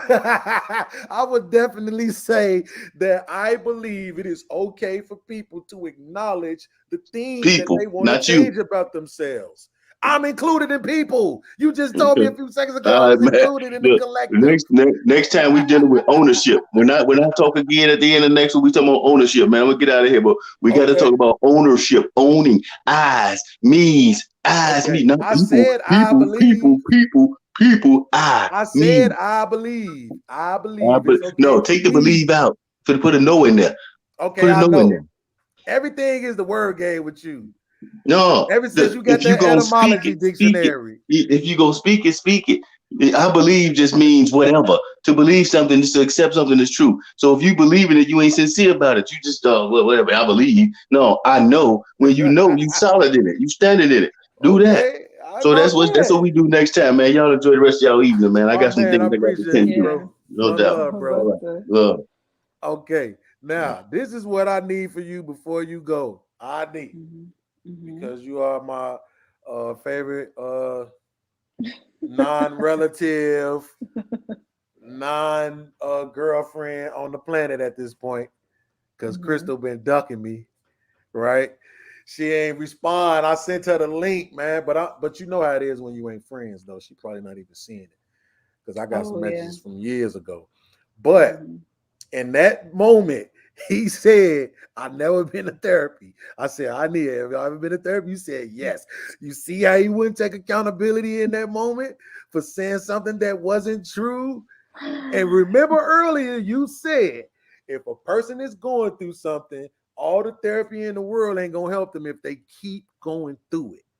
And that's what I'm saying. Like, I ain't Yeah. going to lie. If It their is some things. outcomes, Say that again. if their outcomes are the exact same, then yeah. Yeah, and it's like it's certain things that I'm like training myself, so to speak. Well, not really. Hmm. I'm training myself to be able to accept certain things. And one of those things is everybody is not going to be accountable. But the reason why that's such a trigger for me is that all my life I've been held accountable for everything I ever said and done. It didn't matter how small it was, how big it was, whatever, how long it lasted. I got to be held accountable. And then I'm watching all these people who get away with not holding themselves accountable. So that also is a trigger for me. Now, how do I get over that? Because I'm not doing a good job of training myself at this. I ain't gonna lie. That because even just now, I'm not triggered because we're inside of this conversation, but it bothers me that he just got away with saying you ain't never went to therapy. And then wouldn't even hold himself accountable to the fact that he said something that wasn't true. So which is more important? The fact that he didn't own up to being accountable, Mm-hmm. or you proving your point of what you were saying? Which was more important in that argument? All right, that's a great question. You have You a playing very therapist right now, aren't you? Because I that is a great question. so I think that Man. the thing those are things that's gonna help you with this trigger Mm-hmm. thing, I think. Because you what's the end goal of you having conversations with people? What's the end goal of you having discussions?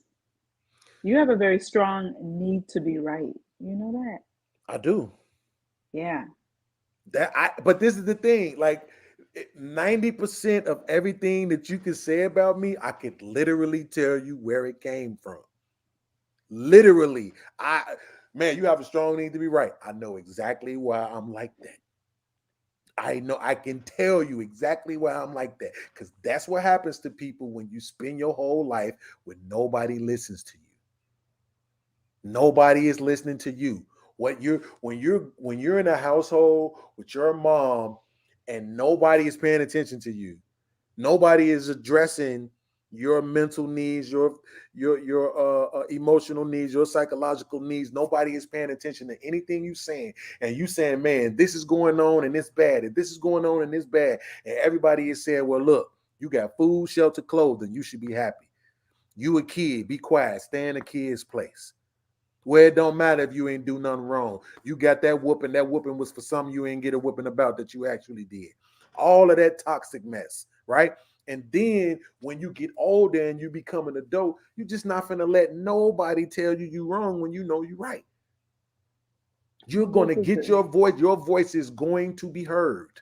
Because now that I'm older and I'm having conversations with these same relatives that didn't listen to me when I was a kid, now everybody's a psychologist. Now everybody's a therapist. Now everybody, well, yeah, that wasn't right. And yeah, you shouldn't have went through that. And yeah, that was wrong. And yeah, we didn't know and we didn't understand. Now everybody is saying all of that. But when I was a kid, nobody was listening. So now I feel like, look, I'm going to be heard. And you're going to respect the fact that I'm not stupid. I know what I'm talking about.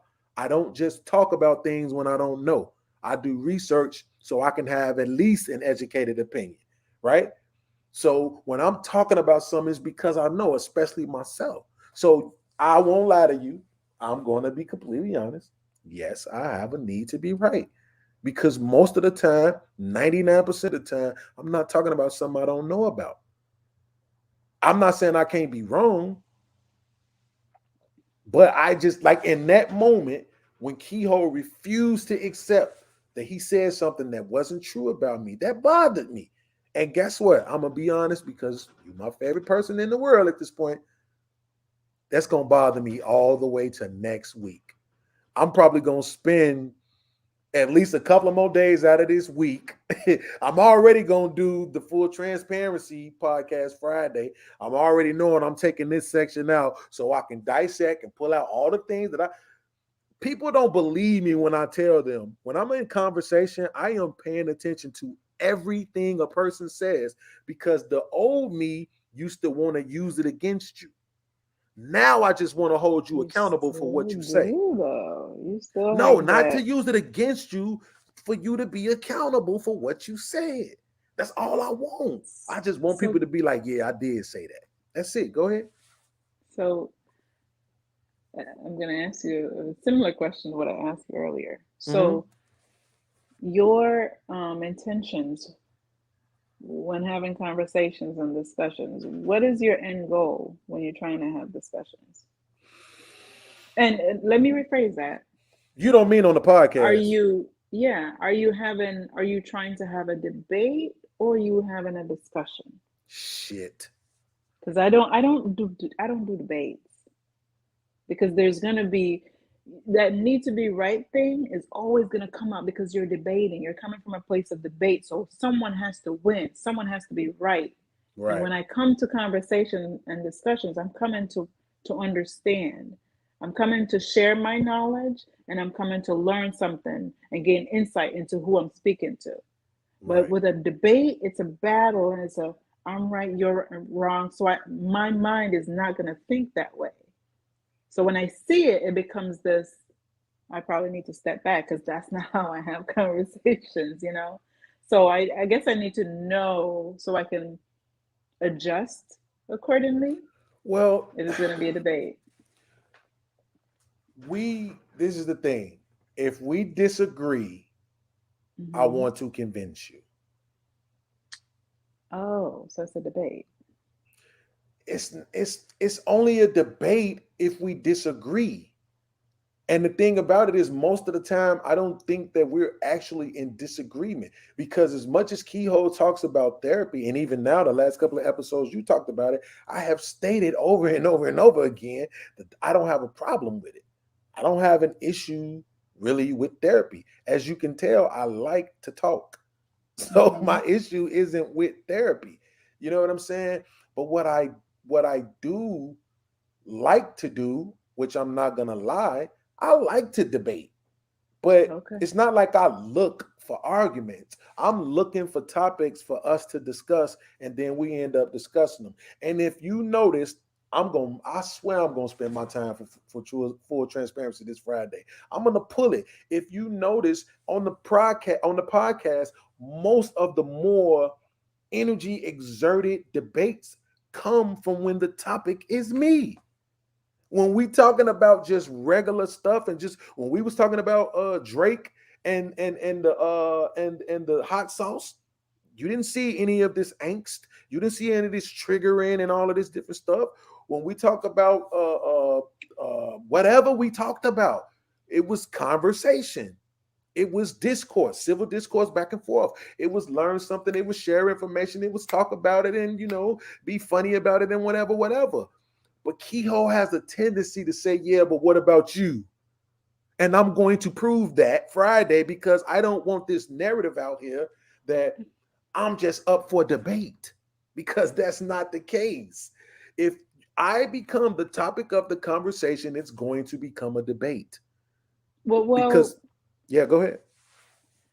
I'm sorry. Should No, you go ahead. have a discussion with him then that this is not how you want the show to go? Because I mean, if it's gonna be, unless if you're okay with being discussed, to like he's trying to prove a point. I think he's really trying to hold you accountable. He Honestly, is. I think he want you to improve. He want things to be different. So I think that's where it's coming from. Right. Which And he I don't think just do it to me either. That's why I'm okay, not that's why I haven't thought like, oh, I need to talk to him about this. No. I okay. mean, I just So try to okay, control the conversation and move it away from me. But I'm not gonna lie, in them first 10, 15 minutes, I'm probably gonna spend some time, being defensive. You know what I'm saying? Because and that's I that's care what about what the creates the narrative is angst. about me. That's Huh? that's what create the angst, being defensive. That's why the other conversations were different. Because Hmm. even last week when we disagreed, we proved our points, or we explained we gave a reason and a rationale for why we felt the way we felt, but then we moved on. Right. It wasn't so much friction. That's what I'm saying. The only But time the real friction comes into play is when the conversation is about me. If it's okay. not about me, that's not me saying I'm not gonna ever be passionate. You know what I'm Mhm. saying? But it's not gonna be like Mhm. that. That's what I'm saying. Like so your direct question was, what am I looking for in the conversations? Well, when I go Debate. to work and I'm talking to my coworker, I'm going with him to debate. I am Oh. literally going with him to debate the topics, but I'm also prepping myself. I talked to him about the things I'm going to talk to him that we're going to talk about on the show. With me and him, it is literally to debate. We both like debate. We both did debate in college. You know what I'm saying? So we like it. And at the end of the day, every time we leave, I am double M. I call him double M because his first and last name begin with M. Sometimes I call him Eminem. You know what I'm saying? All right, bro. See you tomorrow. All right, same time tomorrow, bro. You know what I'm saying? It's like it's and it gets heated sometimes. You know what I'm saying? But he knows me now because we've been doing it for so long that he knows I'm not in trouble. This guy isn't mad at me. He isn't about to lunge at me or nothing like that. We just our debates get to that point sometimes. You know what I'm saying? But we are at work. So it's still, it's not loud and belligerent. Yeah. But with you and I here on the podcast, no, I'm not looking to debate with you. The reason why I wanted you to be on the show is threefold. One, because I want to have women on the show because I don't want us to spend all of our time speaking for women. So I want women to be on the show so they can speak for themselves. I want this to be a public platform for every demographic to be able to come on and speak for themselves, which is why I'm trying to put the Gumbo podcast together. When I want to have everybody, black, white, Asian, Latino, gay, straight, tall, short, fat, skinny, you know what I'm saying? And have, I know that's going to look more like right, exactly. I know it's gonna look more like the Lapeef show, you know what I'm saying? But that's okay. Man, look, arguments happen. You know what I'm saying? If arguing is something that people just can't deal with, then we all might as well just make our own little separate islands and go live alone because people disagree and arguments happen. But no, to answer your question again directly, because I don't want you to feel like no, I don't have any issue with you, man. This is who I am sometimes. I get triggered sometimes. I get defensive sometimes. I'm not looking to debate. Like I said, the reason you're here threefold. One, because you're a woman. Two, because most of the time we agree. So before you came on, it was literally me and MH against Keyhole. That's how it was because Kehoe is all about holding men accountable. That's his entire thing. And the reason why I like that is because people can't say the show is one-sided. So even if I am on the show and I'm talking about the women, guess what? Kehoe is on here talking about the men. So it's still a balance. You see what I'm saying? Now, if we get women on the show, now the women can speak for the women, the men can speak for the men, and we can have the conversations. You see? And then the third part, it was you being a woman, you and I, most of the time we agree. And the third thing is because you speak differently. You don't speak like a ghetto person, right? Even just keeping it 100, that matters. That really matters. You speak like a professional. That matters. You see what I'm saying? Okay. Now, to be honest with you, I want at least one ghetto girl on the show. Guess what? They matter. Their voice matter. No matter what I think about them, they matter. Well, if you want to say they ghetto, something got them to that way. There's some things that happened to them that guided them to being ghetto. Just like They there's some live in the things that ghetto. happened Yeah. to me that guided me to being defensive. But guess what? Her voice still matters. Yeah. You see what I'm saying? So I want representation across the board. And that's what I mean when I say this is how I am. It is what it is. It's not that I don't want to be the best version of myself or I don't think there's Okay. room for me to change. I know it is. It's just that I don't want to tell myself, I'm not doing no more self-deprecating. I did enough of that and feeling like I wasn't worthy or good enough for nothing, you know. But I read a meme the other day that said, hey man, don't let nobody tell you wherever you are in life that you're not worthy of being loved or cared for. That's just some crap. You know what I'm saying? I listen to Jason Wilson a lot. He's a life coach. You know what I'm saying? I watch his videos and I read his posts a lot. And he speaks directly to men too. And he talks about how trauma and all of this stuff affects men and we don't deal with it. You know what I'm saying? We just want to dismiss men. Oh, he got loud or he's defensive. Guess what? He's been through something. Let's give that man the same energy that we would give to a woman. And that's what you do, and that's what Crystal do, and that's why you here. Y'all, I don't want you all here for me to debate with you. Mm. So just know that I'm not. I don't. That's not my anticipation for having you here is to debate. But if I'm being honest, which I will always do with you because I respect you, yes, I love debate, love it. And in my real whole, I'm keeping it a buck. And in my real life, yeah, that's what I'm doing most of the time in my conversations. And it's not Mm. good. I can be honest with that. I can be honest, it's not good. It hinders my relationship with my lady a lot. You know what I'm saying? Because I'm always, she say, you always trying to be right. And then I'll say, I'm not trying to be right. I'm trying to be on the side of right. It's You not want to me win. that's right. What do you think about that? It's not me that's right. This is right. And I'm trying to be on the side of what's right.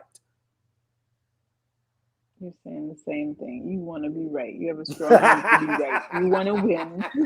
You want to be right. So now what I'm going to do is I'm going to close the show and then I'm going to call my lady or text her and tell her, baby, I'm so sorry that I always be trying to be right. I'm sorry that I be saying I'm not trying to be right. I'm trying to be on the side of right.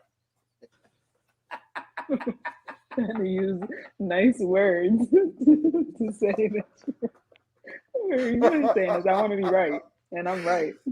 But you see how hearing you say it back to me, boom, immediately I got it. You know what I'm That's saying? what Like, dude, that's you what on some happens in bull. therapy. Y'all just go, you know what? All right, forget it. I'm going to betterhelp.com and I'm finna find me a therapist, but I'm getting me a white man. I'm getting me a white man therapist, somebody who I know gonna be on my side. A gay white man therapist. Hey, you know they got Your all of coworker. that white guilt thing going on. You know what I'm saying? Oh. So he going, you know what? You are so right, brother. You are so, Uh-huh. you know what? You are so right, brother. Yeah, you shouldn't have had to deal with that, brother. You know what? You know what? Yeah. What you need? You need some Vicodin. What you need?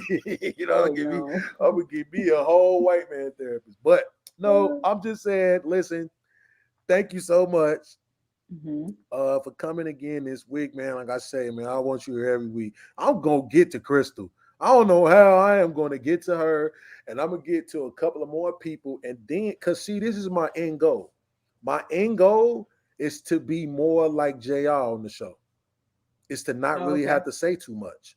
Mm-hmm. You know what I'm saying? Once I get the Mm-hmm. collective together, then I don't even really have to speak that much. I can say my Mm-hmm. little piece at the end and move on, and I can just really focus on organizing the show and making sure it looked beautiful and getting people together to have great conversations. And I can do more healing and learning and growing. You know what I'm saying? Because I'm not afraid to admit that I need that. You know what I'm Mm-hmm. saying? Because from what I'm reading, all of us do, Yeah, no we matter do. where we We are. really do. We really You do, see? especially when we try to relate to others. When we try to have interpersonal relationships with others, we need to heal because Mm-hmm. we're hurting them. And like for don't even know half the time we don't even know what's going on with our Right. partners or hurt our partners or because we just don't know. Yep. But yeah, I So agree with you. listen, I gave Keyhole. This is what he kind of did at the end of the show, but he didn't allow me to give him his introduction that I put together. He has Mm-hmm. a segment on the show now called Keyhole's Master Keys, right? And so he went. That's why he went into it and talked about trauma and stuff right before he left Mm-hmm. the show. So that's the thing that I'm doing with him now, and I kind of want to do the same thing with you, Hmm. where you know what I'm saying. Before you leave the show, you take however many minutes you need to talk about whatever it is you want to express to the people that you think they need to know, and then that way I can chop those segments up and put them out solo, put them on YouTube solo, put them in on the page solo, and in the group solo. You know what I'm saying? As their own little segments for people to Mm-hmm. tune into, because you both have an awareness that I would like to see for more of our people. Okay. And I know you asked earlier, but I'm gonna tell you again. Yes, I think with enough people like you and Crystal and them and all, man, look, yes, it could Mhm. have a great impact. And I would Okay. love to be able to share the information that you all have with my very own daughter. Because I have a Mhm. 20-year-old and she's out here trying to face life right now. You Mhm. understand? And you Mhm. all have some information that I can't offer her, and the people in her circle still combating with too much trauma can't offer her either. Mhm. So Mhm. yeah, you're here not to debate. You're here for Okay. your voice. Okay. Your voice All is right. what's more important to me. So thank you so much. Thank you. Thanks for And having me. And it does make sense what you were saying, which is why I'm so glad I asked that question. Like, what would we achieve if we get this movement together? But once you mhm. responded, I'm like, okay, I get what you're saying, and it makes sense. So, yeah, thanks for having me, and I will think about what I'm going to say for my little segment next time. Yeah, look Let's at you, see. my little segment. My little, I don't know what to call it. My little 2 minutes. My little My segment. I little see two my minutes little of segment on I seen your little podcast. yeah. My little segment. I don't know. I don't know if we could do that because Keyhole's Master Keys. I don't know how I came up with that, but I put the little promo together. It looked really cool. So I'm gonna do the Okay. same thing for you. I'm probably Mhm. gonna find a way to play on your name the same way I did for his. And like I Yeah. said, we could start next week, man. At the end of the show, you all take us out, and then and Major's gonna start doing music too. So that because Okay. that's his thing. He does music. So we're gonna have his music and Keyhole's Master Keys and Ani's answers, Honey's whatever we call antics. it. Oh, yeah, there you go. Honey's You know what I'm answers. saying? So Mhm. appreciate you. All Hopefully right, we have a we good one. we can hopefully you can get hubby to get on one day because I got some questions. Yeah. I got some questions. I need some answers, man. I need to Uh, know. I And don't know. okay, well, tell them to send the answers through you because I just got a couple of questions, man. I need to know because the way they talking about marriage in our community right now, it seems Mhm. like they making it seem like don't nobody want to be married, but I just don't think that's true. And you said you all are newlyweds, so that Mhm. is proof. You know what I'm Yeah. saying? That people, Yeah. that men, let me say that specifically, men want to be married. We want Yeah. wives, and I Mhm. need to get some married men on the show so we can combat this narrative because that is just Yeah. not true. So thank Right. you again. Appreciate Mhm. you, and we will see you next week. Ani, ladies All and gentlemen. right. Ciao. Bye. Have a good Good one. night. All right, everybody. Listen, this one was a big one here, man. We had some drama on this one. We had some laughs on this one. We had some knowledge on this one. Keyhole came with the knowledge. Ani came with the knowledge. You know what I'm saying? Uh, like Kehoe said, I showed my card again. Man, listen, I'm all the way. I ain't gonna even lie to y'all. Full transparency. I'm out here in the garage. That's why I didn't turn my camera on this week. There's a lot going on in the house tonight, and I wasn't gonna be able to escape the noise. So I came out here into the garage. But it was a good one anyway, man. Like I really appreciate what we're doing and where we're going with the podcast right now. And like I said, I got some ideas in place that I'm trying to do. We already got a singular podcast Tuesdays 9 p.m. Full transparency Fridays 9 p.m. I'm trying to put this gumbo podcast together. When we get this eclectic group of people together, man, to just represent uh, every demographic we can possibly do. You know what I'm saying? And then I'm trying to put these segments together too, so that we can highlight the emerged family members' skill sets. Man, MH is good with the music, and Keyhole is on the spiritual awakened side of the game, and Ani is on the therapeutic. You know what I'm saying? Social worker slash therapist slash psychologist slash you know strong but not independent black women. What does she call herself? A traditional hybrid or a hybrid traditionalist or whatever she called herself. Pretty good. I'm gonna have to watch that back and steal that one and use that one. But yeah, we got some things in the work. So, everybody just stay in tune. Man, you know what was so crazy? I just realized I ain't even played the theme song this week. Like that's how kind of chaotic things got at the beginning, man, of the show. Like I ain't played a theme song. I played a couple of those beats that I was planning on playing anyway, just to do before the theme song, because I knew I was gonna need a few minutes to finish setting up. But since we're about to head out,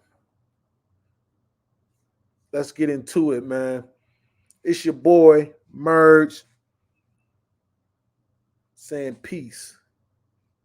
So if you're focused on something, then you can take things into your own control. It doesn't happen overnight. It's not easy. Expect pain, expect anxiety, expect everything to go wrong, and just be cool. Breathe easy, and then just see it out. It's never going to happen the way you want it to happen, ever. And if it does, do not trust it. It's the devil.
should have to be nice to get somebody to give me something. If my product is good, no matter how I act, you will pay for it.